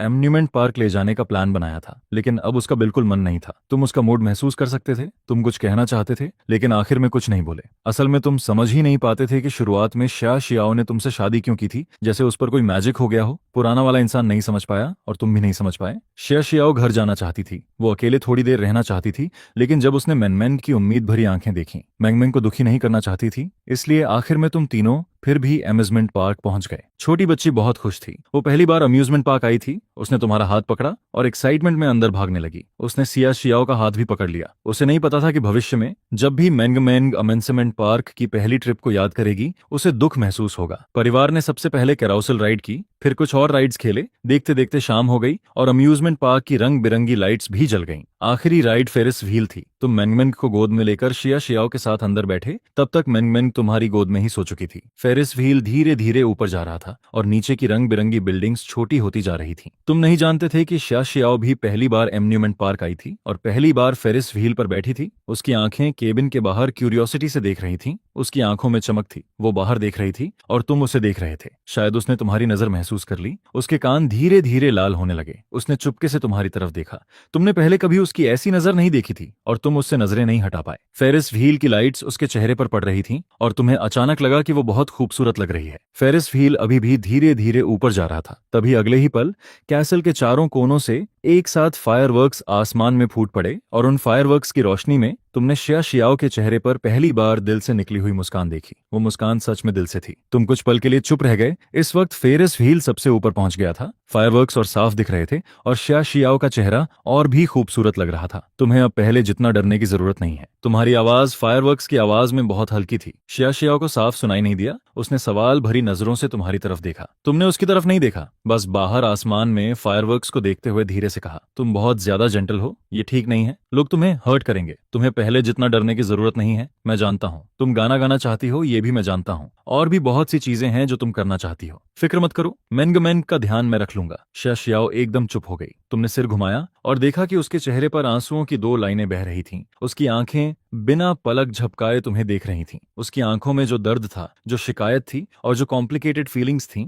वो तुम्हें हिला देने के लिए काफी थीं। तुम अचानक नर्वस हो गए। तुम्हें समझ नहीं आया वो अचानक रो क्यों रही है। तुम कौन हो? शिया शियाओ लगातार तुम्हें देख रही थी। उसकी भरोसे से भरी आंखों में धुंध थी। उसकी आवाज साफ थी, ज्यादा तेज नहीं, लेकिन वो सीधा तुम्हारे दिल में जाकर लगी। ये वही था जिससे तुम सबसे ज्यादा डरते थे। तुम चुप हो गए। धीरे धीरे आसपास सब शांत हो गया, जैसे फायरवर्क्स की आवाज भी गायब हो गई हो। बहुत देर बाद तुमने हल्की सी मुस्कान के साथ उसकी तरफ देखा और तुम्हारी आवाज थोड़ी भारी हो गई। मैं बू शिंगई हूँ। शिया शियाओ तुम्हें देखती रही। तुम्हारी मुस्कान ने उसके दिल की धड़कन को पूरी तरह बिगाड़ दिया, जैसे उसका दिल बेकाबू होकर धड़क रहा हो। लेकिन तुम्हारा जवाब उससे भी ज्यादा अनएक्सपेक्टेड था। उसने तुम्हारी साफ और चमकती आंखों को देखा और उसके आंसू और तेजी से गिरने लगे। उसने अपने घुटनों को पकड़ लिया, सिर झुका लिया, फिर बहुत हल्की आवाज में बोली, हाँ तुम वो शिंगई हो। अगर तुम वो नहीं हो तो फिर कौन हो सकता है? मैं तुम्हें एक पुरानी सी कहानी सुनाती हूँ। एक ऑर्फनेज में एक छोटी सी लड़की थी। वो बहुत डरपोक थी, लेकिन ऑर्फनेज में एक लड़का था जो उससे 1 साल बड़ा था और हमेशा उसकी रक्षा करता था। एक दिन कुछ लड़कों ने उसे तंग किया तो उस लड़के ने उसे अपने पीछे छुपा लिया और खुद उसके सामने खड़ा हो गया।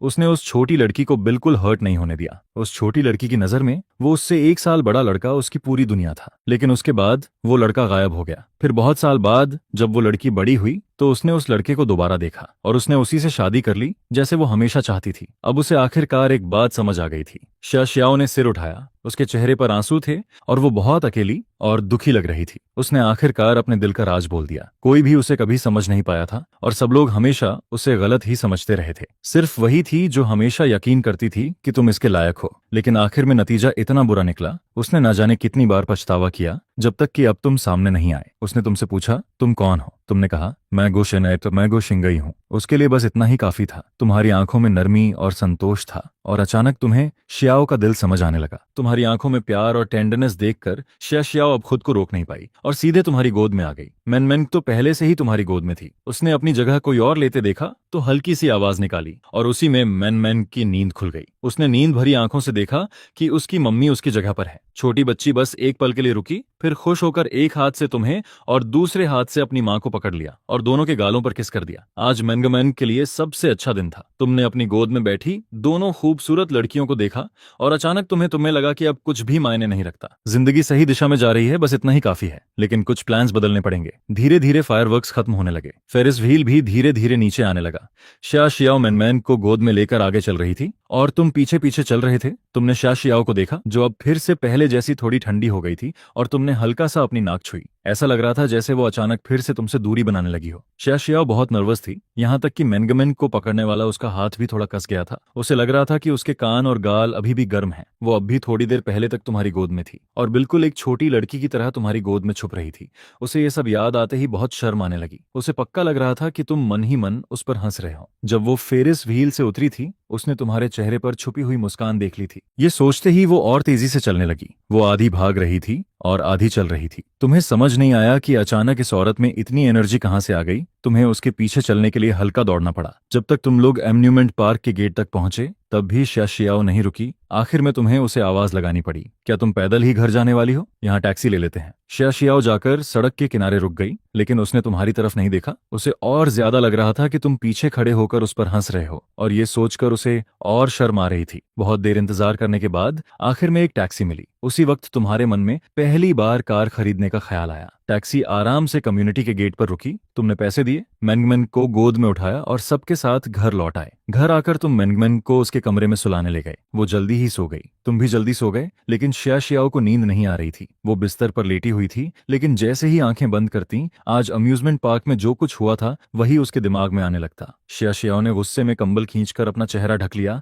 वो खुद को जबरदस्ती सुलाना चाहती थी, लेकिन उसकी लगातार कांपती पलकें बता रही थीं कि उसके दिल में इस वक्त कितनी बेचैनी है। सुबह 6 बजे तुम हमेशा की तरह टाइम पर उठ गए, दौड़ लगाई, नहाए, खाना बनाया, मैंगमैन को उठाया और अपना पूरा मॉर्निंग रूटीन खत्म कर लिया। लेकिन शियाओ कमरे से बाहर नहीं आई। तुमने मेन बेडरूम का बंद दरवाजा देखा और सिर खुजाया। शायद कल रात सच में बहुत देर हो गई थी। वो अभी तक नहीं उठी थी और तुम्हारा उसे उठाने का भी कोई इरादा नहीं था। तुमने बस उसके लिए नाश्ता रख दिया। उसके बाद तुमने किचन साफ की, इस्तेमाल किए हुए बर्तन धोए, और जब तुम किचन से बाहर आए तभी शियाओ भी कमरे से बाहर आई। उसके चेहरे पर हल्की लालिमा थी। वो सीधा बाथरूम में जाकर तैयार होने लगी। क्या तुम अभी भी गाना गाना चाहती हो? तुम्हारी आवाज सुनकर शियाओ एक पल के लिए रुक गई। बहुत देर तक उसने कोई जवाब नहीं दिया। तुम बाथरूम के दरवाजे के पास खड़े थे, हाथ में मोबाइल था और चुपचाप उसके जवाब का इंतजार कर रहे थे। कुछ देर बाद उसकी हल्की सी आवाज तुम्हारे कानों में आई, हाँ, सिर्फ एक शब्द, उससे ज्यादा कुछ नहीं। शियाओ के दिल में अभी की जिंदगी ही ऐसी थी जिसकी उसने पिछले 2 सालों में कभी कल्पना भी नहीं की थी। और गाना गाना वो तो बहुत दूर का सपना था। वो बस उसे अपने दिल में दबाकर रख सकती थी। तुमने सिर्फ एक बार उसे स्क्रॉल करके देखा, उसके बाद फिर कभी नहीं देखा था। अब तुमने फिर से उसे खोला और चुपचाप स्क्रीन पर एक एक चीज देखने लगे, बहुत धैर्य से हर मैसेज फिल्टर करते हुए। आखिरकार तुम्हारी आंखें चमक उठीं। फिर तुमने एक प्राइवेट मैसेज खोला और उसे पढ़ने लगे। तुम्हारी उंगलियां अनजाने में स्क्रीन पर टैप करने लगीं, जैसे तुम कुछ सोच रहे हो। असल में वीडियो पोस्ट करने का तुम्हारा मेन पर्पज सिर्फ पैसे कमाना था, और जब काफी पैसे हो जाते तो तुम मैंगमैन और शियाओ का फ्यूचर सेटल करके चुपचाप चले जाते। लेकिन कल जो कुछ हुआ उसके बाद तुमने अपना फैसला बदल दिया। उस प्राइवेट मैसेज में बहुत सिंपल लिखा था, मिस्टर शिंग्याओ, यिनहा एंटरटेनमेंट आपको हमारी टीम में शामिल होने का इनवाइट देता है। ये इस दुनिया की बड़ी 3 एंटरटेनमेंट कंपनीज में से एक थी। तुमने बस थोड़ा सा सोचा, फिर बिना झिझक उस मैसेज में दिया गया कॉन्टैक्ट नंबर डायल कर दिया। कुछ ही रिंग के बाद फोन कनेक्ट हो गया। सामने से राहत भरी आवाज आई, हेलो, कौन बोल रहे हैं? तुमने कहा, हेलो, मेरा अकाउंट नेम शिंग्याओ है। मुझे आपकी कंपनी से इन्विटेशन मिला था। क्या अभी बात करना कन्वीनियंट है? इस वक्त मैं बहुत दूर हूँ, लेकिन हेडक्वार्टर्स में यांग चैनलिन को एक कॉल रिसीव होता है जिस पर उसके चेहरे पर हल्का सा एक्सप्रेशन आता है। उसे उम्मीद नहीं होती है कि ये नाम, यानी वो न्यूली इनवाइटेड क्रिएटर, सच में उसे कॉल करेगा। आखिर उसे प्राइवेट मैसेज इनविटेशन भेजे हुए कई दिन हो चुके थे, जिस पर यांग चैंगलिन को लगने लगा था कि सामने वाला एंटरटेनमेंट इंडस्ट्री में आने वाला नहीं है। हेलो, क्या आप अभी भी लाइन पर हैं? फोन के दूसरी तरफ से एक अच्छी साउंडिंग लड़के की आवाज आती है, जिसे सुनकर यांग चैनलिंग तुरंत रिएक्ट करता है और फिर उसके चेहरे पर एक खुश लुक आ जाता है, क्योंकि इन दिनों इंटरनेट पर सबसे ज्यादा हॉट टॉपिक यही मिस्टीरियस गाय बना हुआ है। मिस्टर न्यू इन्विटेशन, मैं यांग चैनलिंग हूँ, यिनहाई एंटरटेनमेंट में ह्यूमन रिसोर्सेज और एडमिनिस्ट्रेशन का डिप्टी मिनिस्टर। क्या आप हमारी यिनहाई एंटरटेनमेंट ज्वाइन करना चाहेंगे? जिस पर फोन के दूसरी तरफ से आवाज आती है, हेलो मिनिस्टर यांग, सॉरी, अभी फिलहाल मेरा एंटरटेनमेंट इंडस्ट्री में आने का कोई आइडिया नहीं है, लेकिन मैं आपका एक सिंगर रिकमेंड करना चाहता हूँ। मुझे नहीं पता कि आपकी कंपनी की इसमें इंटरेस्ट है या नहीं। यह सुनकर यांग चैनलिंग थोड़ा डिसअपॉइंटेड हो जाता है। वह हल्का सा बिटर स्माइल देता है और सिर हिलाता है, क्योंकि वह चाहता तो मिस्टर न्यू इन्विटेशन को ही था। जिस पर वह कहता है, मिस्टर न्यू इन्विटेशन, हाँ, मैं सिर्फ एक डिप्टी मिनिस्टर हूँ। अगर आप खुद आना चाहें तो आपकी फेम को देखकर मैं खुद डिसीजन ले सकता हूँ, लेकिन अगर बात किसी और की हो तो शायद मुझे आपको डायरेक्टली एग्री करने का राइट नहीं है। दिल में थोड़ी रिलैक्वेंस होने के बाद भी यांग चैनलिंग तुम्हें सीरियसली समझाता है, जिस पर तुम कहते हो, मैं अश्योर कर सकता हूं कि वो बहुत पावरफुल सिंगर है और मैं उसके लिए सॉन्ग्स भी लिखूंगा। जिस पर अगर फ्यूचर में आपकी कंपनी को सॉन्ग्स की जरूरत होती है तो मैं आपकी यिनहाई एंटरटेनमेंट के लिए म्यूजिशियन भी बन सकता हूं, लेकिन उसकी कुछ कंडीशंस होंगी। किसी को भी मेरे पास सॉन्ग लिखवाने के लिए मत भेजना। जो मुझे सही नहीं लगेगा मैं वो नहीं लिखूंगा। अगर आप एग्री करते हैं तो हम स्पेसिफिक डिटेल्स बाद में डिस्कस कर सकते हैं। आपको क्या लगता है? फोन के दूसरी तरफ यांग चैनलिंग अब कैजुअली बात नहीं करता है, बल्कि धीरे धीरे चुप हो जाता है, जिस पर उसके दिमाग में तेजी से कैलकुलेशंस चलने लगती हैं। वह इस डील के अंदर की वैल्यू को सोचता है और कुछ देर बाद यांग चैनलिंग मान लेता है कि वह इस बात से काफी टेम्प्ट हो चुका है, लेकिन कंपनी उसकी खुद की नहीं होती है। जिस पर उसे ऊपर बात करनी पड़ती है। फिर वह कहता है, मिस्टर न्यू इनविटेशन, ये ऐसी चीज नहीं है जिसे मैं अकेले डिसाइड कर सकूं। मैं कंपनी में इस बारे में डिस्कस करता हूं और फिर आपको रिप्लाई देता हूं। चाहे बात बने या ना बने, मैं आपको जितनी जल्दी हो सके उतनी जल्दी जवाब देता हूं। ठीक है, फिर मैं आपके रिप्लाई का वेट करूंगा। इसके बाद कॉल कट जाता है, जिस पर यांग चैनलिंग बिना देर किए अपना फोन उठाता है और जल्दी से टेंशन के साथ बाहर निकल जाता है। वहीं दूसरी तरफ तुम अपना फोन नीचे रखते हो और कुछ देर सोचते हो, जिसके बाद तुम डिसाइड करते हो कि अभी सामने वाले के रिप्लाई का इंतजार करना सही रहेगा। आखिर यिनहाई एंटरटेनमेंट चाइना की 3 सबसे बड़ी कंपनीज में से एक होती है, जिस पर अगर यहाँ बात नहीं बनती है तो तुम कोई दूसरा तरीका ढूंढ लोगे। इसे एक नई कोशिश की तरह माना जा सकता है। इसके बाद तुम हल्की सी राहत की सांस लेते हो, डोर खोलते हो और साइड से बाहर निकलते हो, जिस पर मैंग अभी भी चुपचाप टॉयज के साथ खेल रही होती है और अपने मुंह में कुछ ना कुछ बोलती रहती है। वहीं शियाशियाओ नहाकर आ चुकी होती है और डाइनिंग टेबल पर बैठकर खाना खा रही होती है। जैसे ही उसे डोर खुलने की आवाज सुनाई देती है, वह सिर उठाकर तुम्हारी तरफ देखती है और फिर तुरंत ऐसे बिहेव करती है जैसे कुछ हुआ ही ना हो और वापस सिर झुकाकर खाने लगती है। लेकिन उसके चेहरे की एक्सप्रेशन तुम्हारी नजरों में आ जाती है और साथ ही उसकी आंखों के नीचे पड़े वो पैंडा आईज भी, जिसे देखकर तुम्हें तुरंत समझ आ जाता है कि वह कल रात क्या सोच रही थी। उसे सच में इंसोम्निया हो गया था, जिस पर तुम और भी ज्यादा स्प्लिशलेस हो जाते हो। तुम्हें समझ नहीं आता कि वह आखिर शर्म किस बात की कर रही है, लेकिन तुम उससे एंटरटेनमेंट कंपनी वाली बात नहीं बताते हो क्योंकि अभी उसे बताने का कोई फायदा नहीं होता है। लेकिन तभी अचानक डोर नॉक होता है, जिस पर तुम सस्पिशियस होकर शियाशी याओ की तरफ देखते हो, लेकिन वह भी उतने ही कंफ्यूज्ड फेस के साथ तुम्हारी तरफ देख रही होती है, जिसे देखकर तुम और भी कंफ्यूज हो जाते हो क्योंकि तुम और शियाशी याओ दोनों ही ऑर्फन होते हो। तुम लोगों के घर तो जैसे हजारों साल में कोई नहीं आता है, जिस पर तुम सोचने लगते हो कि आखिर ये कौन हो सकता है। लेकिन बाहर वाला लगातार डोर पीटता रहता है और आवाज भी ज्यादा लाउड होती जाती है। साफ पता चलता है कि बाहर वाले को काफी देर तक कोई रिस्पॉन्स नहीं मिलता है, जिस पर वह और ज्यादा जोर से नॉक करने लगता है। तुम भौहें सिकोड़ लेते हो क्योंकि ये आदमी बहुत रूड लगता है। कोई रिप्लाई नहीं देता है तो क्या इसका मतलब ये होता है कि इतनी जोर से डोर पीटो, जिस पर तुम्हारा चेहरा थोड़ा ठंडा पड़ जाता है। तुम उठते हो और डोर की तरफ बढ़ने लगते हो, लेकिन तभी बाहर वाला अचानक जोर से चिल्लाता है, शाबू जल्दी डोर खोलो, मुझे पता है तुम घर पर हो। क्या हुआ, आज हमें ड्रिंक के लिए मैसेज नहीं भेजोगे? इन दो फेमिलियर और शार्प आवाजों को सुनते ही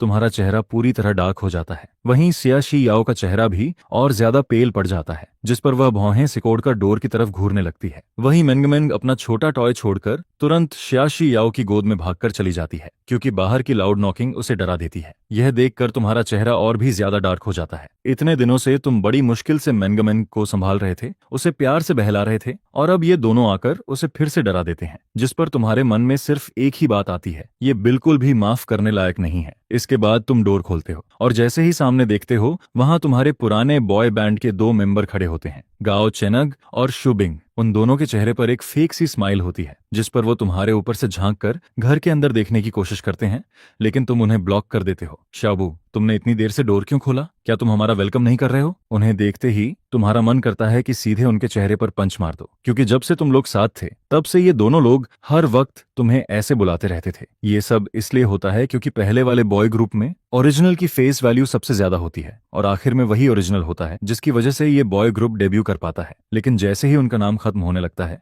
वैसे ही उनके चेहरे भी बदलने लगते हैं, जिस पर वो हर बार शाओबू कहकर उसका मजाक उड़ाते हैं। ऐसे लोग जिनके बारे में ओरिजिनल पहले सोचता था कि उनसे रिलेशन अच्छा रखना चाहिए, अब वही सबसे ज्यादा फनी लगते हैं। लेकिन तुम पहले वाले बेवकूफ शाओबू नहीं होते हो, जिस पर नेचुरली तुम उन्हें कोई अच्छा फेस नहीं देते हो। तुम सीधे उन्हें देखते हुए कहते हो, तुम दोनों का यहाँ वेलकम नहीं है, जहां से आए हो वहीं वापस चले जाओ। जिस पर दाईं तरफ खड़ा गौ चेनग अपनी फेक स्माइल के साथ एक कदम आगे बढ़ता है। शाबू, आज तुम्हारा मूड खराब है क्या? तुम तो हमेशा हमें देखने के लिए बेचैन रहते थे, अब हम आ गए हैं तो ये एटीट्यूड क्यों दिखा रहे हो? मुझे पता है तुम ड्रिंक नहीं करते हो। चलो, ब्रदर गौ तुम्हारे साथ 2 ग्लास पी लेता है। अगर पहले वाला शाबू होता तो शायद खुशी खुशी इन्हें अंदर बुला लेता और उनके साथ ड्रिंक भी करता, लेकिन तुम वो नहीं होते हो, जिस पर तुम सीधे डोर बंद करने लगते हो और गौ चेन का आगे बढ़ा हुआ हाथ साइड में हटा देते हो। तुम कोल्ड एक्सप्रेशन के साथ कहते हो, शराब वापस ले जाओ, मैं अब फ्यूचर में नहीं पीऊंगा और मैं तुम लोगों से दोबारा मिलना भी नहीं चाहता, आगे से मेरे पास मत आना। यह सुनकर गौ चेंग का चेहरा थोड़ा बदल जाता है। वह एक कदम आगे आता है और तुम्हें घूरने लगता है। फिर वह शुबिन की तरफ मुड़कर देखता है, जिस पर दोनों अचानक हंसने लगते हैं। शाओबिन, मैंने सही सुना ना? इसने कहा कि यह हमसे मिलना नहीं चाहता। गाओ चेंग अपने कान को उंगली से छूते हुए ऐसे दिखाता है जैसे उसे यकीन ही नहीं हो रहा हो, जिस पर शुबिन भी हंसते हुए कहता है, ब्रदर गाओ, आपने सही सुना। लगता है ये कि लिंक पर बेट लगाकर खुद को बहुत अमेजिंग समझने लगा है। अब तो सच में इसका इसका दिमाग खराब हो गया है। इसे लगता है कि ये अभी भी पहले जितना हैंडसम है। जिस पर गौ चेन का चेहरा अचानक ठंडा पड़ जाता है।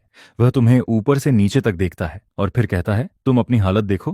क्या तुम भूल गए हो कि पहले तुम कैसे हमारे पीछे घूमते थे और हमें बार बार रिक्वेस्ट करते थे? तुम सामने खड़े इन दोनों क्लाउन जैसे लोगों को देखते हो और कुछ देर के लिए स्पीचलेस हो जाते हो। इन दोनों ने स्टेज पर कॉस्ट्यूम पहनकर फेस बदलना, फेक सिंगिंग करना और हार्मनी दिखाना बहुत अच्छे से सीख लिया होता है, जिस पर तुम सबकॉन्शियसली पीछे मुड़कर बंद डोर की तरफ देखते हो, क्योंकि मेंगमेंग और शाशियाओ अभी भी घर के अंदर होते हैं और अगर यहाँ झगड़ा होता है तो वो माँ बेटी फिर से डर जाएंगी। जिस पर तुम हाथ उठाकर गौ चेंग के कंधे पर रखते हो और उन्हें बाहर जाने का इशारा करते हुए कहते हो, अगर कुछ कहना है तो बाहर चलो। इतना कहने के बाद तुम उन्हें रिएक्ट करने का मौका भी नहीं देते हो। तुम एक हाथ से गौ चेंग को और दूसरे हाथ से शुबिन को पकड़ लेते हो और उन्हें सीधे बाहर ले जाने लगते हो, जिस पर गाओ चेंग और शुबिन तुरंत तुम्हारे हाथ छुड़ाने की कोशिश करते हैं, लेकिन उन्हें महसूस होता है कि तुम्हारी ताकत बहुत ज्यादा है। चाहे वो जितनी कोशिश करें, वो तुम्हारे हाथ से निकल ही नहीं पाते हैं। फिर तुम उन्हें फ्लोर के बाहर तक ले जाते हो और वहीं जाकर छोड़ देते हो, जिस पर गौ चेंग और शुबिन के चेहरे लाल हो जाते हैं। वो यहाँ तुम्हें मैनिपुलेट करने आए थे, लेकिन तुम्हारी ताकत देखकर कुछ देर के लिए खुद डर गए थे। फिर गाओ चेनक तुम्हें घूरते हुए कहता है, क्या तुम नहीं जानना चाहते कि हम यहाँ क्यों आए हैं? जिस पर उसके बोलने के तुरंत बाद शुबिन जल्दी से कहता है, हम तुम्हें साउदर्न ग्रुप में वापस बुलाने आए हैं। क्या तुम हमेशा से वापस नहीं आना चाहते थे?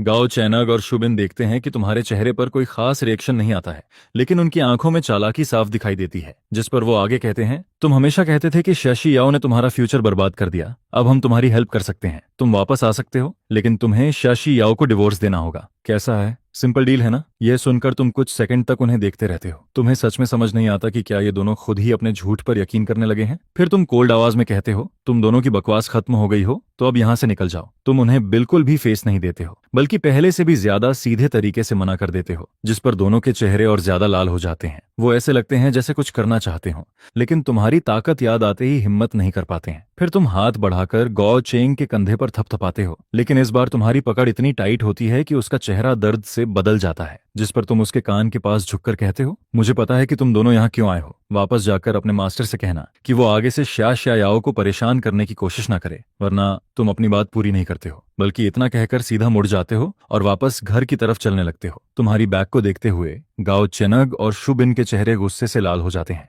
उनकी आंखें तुम्हें घूर रही होती हैं। जिस पर शुबिन अब भी थोड़ी नाराज आवाज में कहता है, ब्रोदर गौ, क्या हम इसे ऐसे ही जाने देंगे? गाओ चेनग अपने उस कंधे को पकड़ता है जहां तुमने हाथ रखा था। उसके चेहरे पर दर्द और गुस्सा दोनों दिखाई देते हैं। फिर वह दांत भींच कर कहता है, नहीं तो और क्या करें? लेकिन अजीब बात है, ये अचानक किसी और इंसान जैसा क्यों लगने लगा है? इसकी ताकत इतनी ज्यादा कैसे हो गई? जिस पर दोनों आखिर में मजबूरी में वापस चले जाते हैं। तुम जब वापस घर के अंदर आते हो तो श्या याओ तुम्हें क्वेश्चन भरी नजरों से देखती है, जिस पर तुम कैजुअली कहते हो, वो लोग चले गए, अब फ्यूचर में वापस नहीं आएंगे। इतना कहकर तुम आगे बढ़ते हो, मेंगमेन को गोद में उठाते हो और सोफा पर जाकर बैठ जाते हो। फिर तुम ऐसे बिहेव करने लगते हो जैसे कुछ हुआ ही ना हो और मेंगमेन के साथ खेलने लगते हो, जिस पर शियाओ कुछ सेकंड तक तुम्हें देखती रहती है और फिर धीरे से मुड़कर वापस खाना खाने लगती है। इसके बाद घर का माहौल फिर से पहले जैसा वार्म हो जाता है, लेकिन दूसरी तरफ गौ चेंग और शुबिन की हालत बिल्कुल अच्छी नहीं होती है।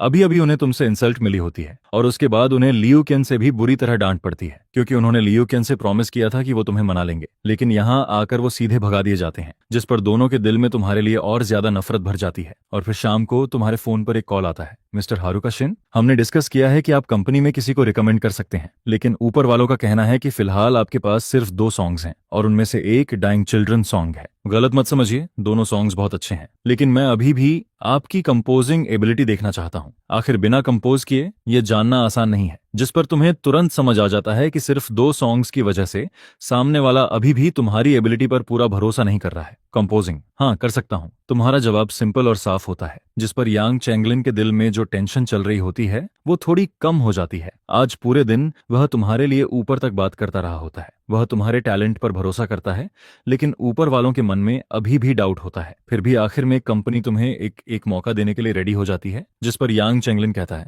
असल में हुआंग ने हाल ही में कई एंटरटेनमेंट कंपनीज को एक मुश्किल प्रॉब्लम दी है। उन्होंने बहुत सारे लिरिक्स और सॉन्ग्स इनवाइट किए हैं, लेकिन अभी तक किसी का भी काम उन्हें में पसंद नहीं आया। आखिर में सबको पास कर दिया गया, जिस पर अगर आप इस प्रॉब्लम को सॉल्व कर लेते हैं तो कंपनी को आगे कभी भी आप पर डाउट नहीं रहेगा। मिस्टर शिन्याओ, क्या हम मिलकर इस बारे में डिटेल में बात कर सकते हैं? आपको यहाँ आना होगा ताकि आप लाइव लिरिक्स और कंपोजिशन करके दिखा सकें। यांग चैनलन बहुत सिंसियरली ये बात कहता है क्योंकि वह भी इस मिस्टीरियस आदमी से मिलना चाहता है। तुम कुछ देर सोचते हो, घर पर बच्चों का ख्याल रखने के अलावा कोई और जरूरी काम नहीं होता है, जिस पर तुम जल्दी से एग्री कर देते हो। ठीक है, कब और कहाँ? मोडू, अगर पॉसिबल हो तो बेहतर होगा कि आप कल ही आ जाएं, क्योंकि जितनी जल्दी होगा उतना ही ये आपकी वैल्यू दिखाएगा। ठीक है, तो फिर कल दोपहर। इसके बाद कॉल कट जाता है, जिस पर तुम अगले दिन सुबह 10 बजे की टिकट बुक कर लेते हो। कुछ देर बाद तुम सो जाते हो। फिर जब मैंगमैंग वापस आती है तो वह तुम्हें सोता हुआ देखती है, जिस पर मैंगमैंग धीरे धीरे सोफा तक आती है और चुपचाप तुम्हारी गोद में घुस जाती है। तुम्हें अपने सपने में ऐसा फील होता है जैसे कोई छोटी किटन तुम्हारे चेहरे से खेल रही हो,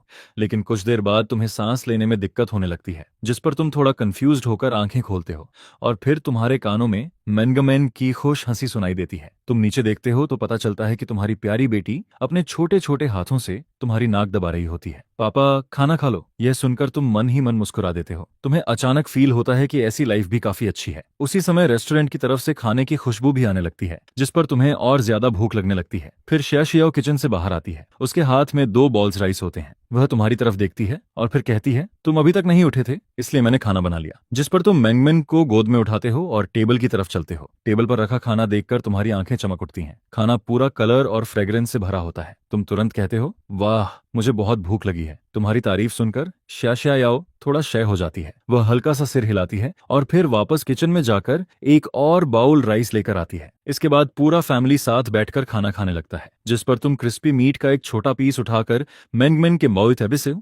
बाउल में रख देते हो। फिर तुम शियाओ की तरफ देखते हो और कैजुअली कहते हो, बाय द वे, मैं कल बाहर जा रहा हूँ, अंता मुझे नहीं पता मैं कितने दिन बाद वापस आऊंगा। शियाओ उस समय सूप पी रही होती है, लेकिन तुम्हारी बात सुनते ही वह अचानक चौक हो जाती है और जोर से खांसने लगती है, जिस पर तुम जल्दी से उसके पास जाते हो और उसकी बैग थपथपाने लगते हो। तुम्हारे चेहरे पर साफ वरी दिखाई देती है। वहीं शियाओ जल्दी से अपना मुंह पोंछती है, क्योंकि तुम्हारे अचानक बाहर जाने की बात सुनकर वह सच में घबरा गई होती है। फिर तुम उसकी तरफ देखते हो और धीरे से कहते हो, सॉरी, मैंने तुम्हारी ओपिनियन पूछे बिना ही डिसाइड कर लिया, लेकिन मैंगमैन ने कहा था कि तुम्हें सिंगिंग पसंद है। मुझे लगा तुम्हें ये अच्छा लगेगा। मैंने पहले नहीं बताया क्योंकि तब तक कुछ फिक्स नहीं हुआ था, लेकिन अब दूसरी कंपनी ने मुझे बात करने के लिए बुलाया है, जिस पर अगर इस बार बात हो गई तो तुम ओपनली फिर से सिंग कर पाओगी। ये हाई एंटरटेनमेंट काफी अच्छी कंपनी है। यह सुनकर शियाओ कुछ देर तक तुम्हें देखती रहती है, क्योंकि वह समझ जाती है कि तुम ये सब उसके लिए कर रहे हो, जिस पर तुम दोनों की नजरें आपस में मिलती हैं। धीरे धीरे शियाओ की आंखें हल्की लाल होने लगती हैं। उसकी आंखों में पानी भर जाता है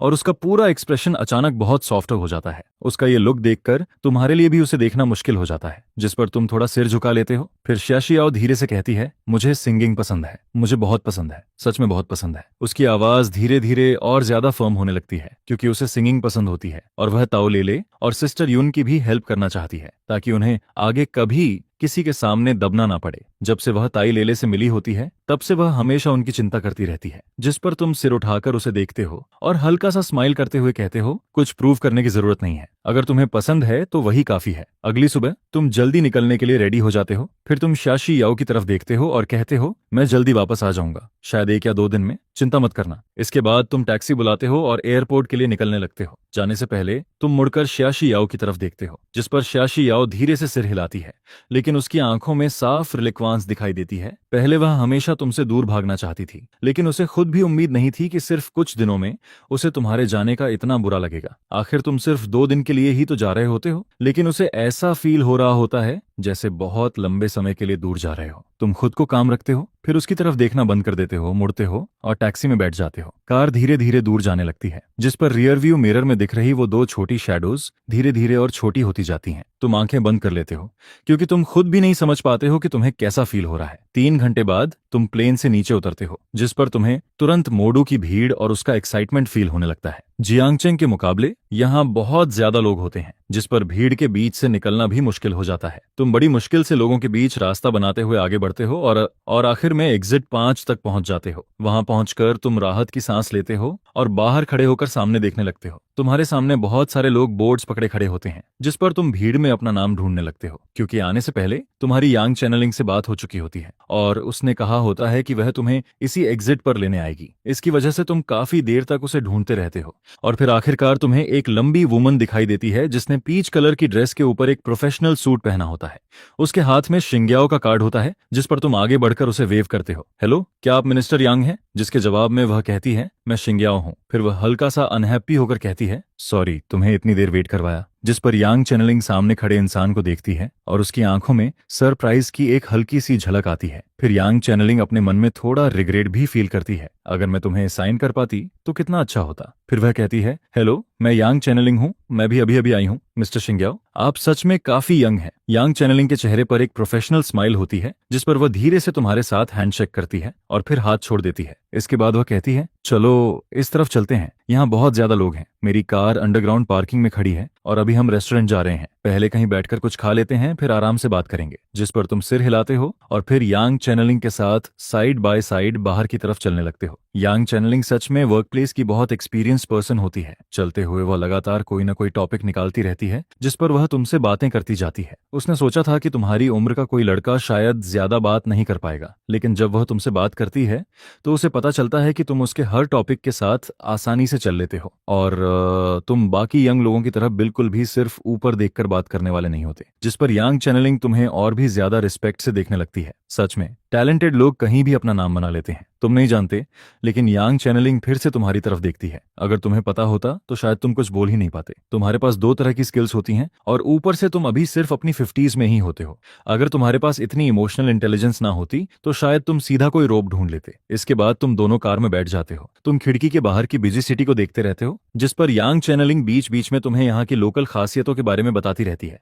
और फिर थोड़ी ही देर में तुम दोनों एक खास रेस्टोरेंट में पहुंच जाते हो। खाना आने का वेट करते हुए यांग चैनलिंग सीधे मेन टॉपिक पर आ जाती है। मैं तुम्हें मिस्टर गू बुलाऊंगी। मुझे नहीं पता कि इस बार तुम किसे रिकमेंड करना चाहते हो, कोई एमेचर या फिर कोई प्रोफेशनल सिंगर। जिस पर तुम कहते हो, मुझे नहीं पता कि मिनिस्टर यांग ने हारुमे शिमोनिशी का नाम सुना है या नहीं। वह पहले एक सिंगर थी, लेकिन बाद में उसने यह इंडस्ट्री छोड़ दी। अब वह वापस आने के बारे में सोच रही है। बिजनेस की बात आते ही यांग चैनलिंग तुरंत इंटरेस्टेड हो जाती है। उसने पहले शिंग्याओ के सॉन्ग्स सुने होते हैं। 2 साल पहले की वह फेमस लिटिल फ्लावर, जिसकी सिंगिंग स्किल्स सच में बहुत अच्छी होती हैं। लेकिन जिस वजह से यांग चैनलिंग थोड़ा हेजिटेट करती है वह ये होती है कि हारुमेई को अपनी रिलेशनशिप एक्सपोज होने की वजह से इंडस्ट्री छोड़नी पड़ी थी और जिससे वह प्यार करती थी वह एक ऐसा लिटिल व्हाइट फेस माना जाता था जो कुछ नहीं करता था। इसलिए यह मामला काफी मुश्किल माना जाता है। जिस पर यांग चैनलिंग कुछ देर सोचती है, फिर वह अपने बालों को हल्का सा पीछे करती है और तुम्हारी तरफ देखकर कहती है, मैं उसे जानती हूँ, लेकिन मैं यह नहीं जानती कि मिस्टर गू का उसके साथ क्या रिलेशन है। क्या तुम जानते हो कि उसने पहले इंडस्ट्री क्यों छोड़ी थी? जिस पर तुम यांग चैनलिंग की आंखों में देखते हो और फिर धीरे से कहते हो, वह मेरी वाइफ है। यह सुनते ही यांग चैनलिंग जैसी एक्सपीरियंस्ड वुमन भी शॉक हो जाती है। हस्बैंड और वाइफ, क्या वह लेजेंडरी लिटिल व्हाइट फेस तुम ही हो? क्या ऐसा हो सकता है कि हारुमे शिमोनिशी ने पहले वाले इंसान से डिवोर्स कर लिया हो और फिर किसी दूसरे के साथ हो गई हो? तुम उसके चेहरे का एक्सप्रेशन देखकर समझ जाते हो कि वह क्या सोच रही है,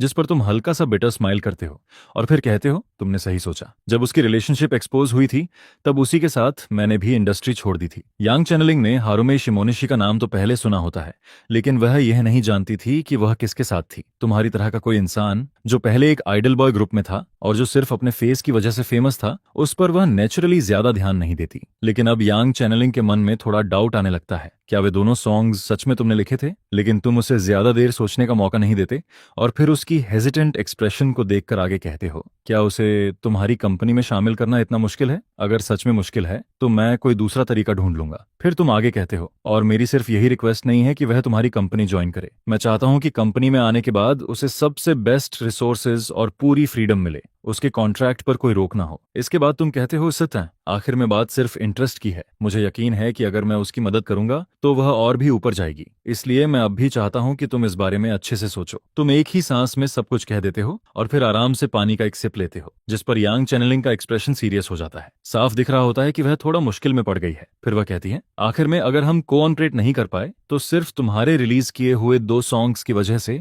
उनकी इतनी बड़ी वैल्यू नहीं बनती। फिर वह आगे कहती है, मैं हारुमे शिमोनिशी की सिंगिंग स्किल्स को मानती हूँ, लेकिन एंटरटेनमेंट इंडस्ट्री में सिर्फ सिंगिंग स्किल्स से काम नहीं चलता। मुझे लगता है तुम ये बात जानते हो। उसे दोबारा सामने लाना मुश्किल नहीं है, लेकिन जो टॉप रिसोर्सेज और कॉन्ट्रैक्ट फ्रीडम तुम मांग रहे हो, उस तरह की चीजें हमारी कंपनी में लगभग कभी नहीं हुई हैं। इसलिए हमें इस मैटर पर अच्छे से बात करनी पड़ेगी। ये कोई छोटी बात नहीं है। हालांकि यांग चैनलिंग सीधे मना नहीं करती, लेकिन उसकी बातों से साफ समझ आता जाता है कि यह लगभग एक रिफ्यूजल ही है जिस पर तुम कहते हो तुम लोग इस बारे में सोच सकते हो, लेकिन मैं भी यहाँ अपनी तरफ से साफ बोल रहा हूँ। सिर्फ इस बार की प्रॉब्लम नहीं, बल्कि फ्यूचर में तुम्हें जो भी चाहिए होगा, चाहे सॉन्ग्स हो या फिर स्क्रिप्ट, कोई भी जॉनरा क्यों ना हो, जब तक तुम बोलोगी मैं तुम्हें दे सकता हूँ। और मैं अब भी यही उम्मीद करता हूँ कि हम दोनों साथ में सक्सेसफुली काम कर पाएंगे।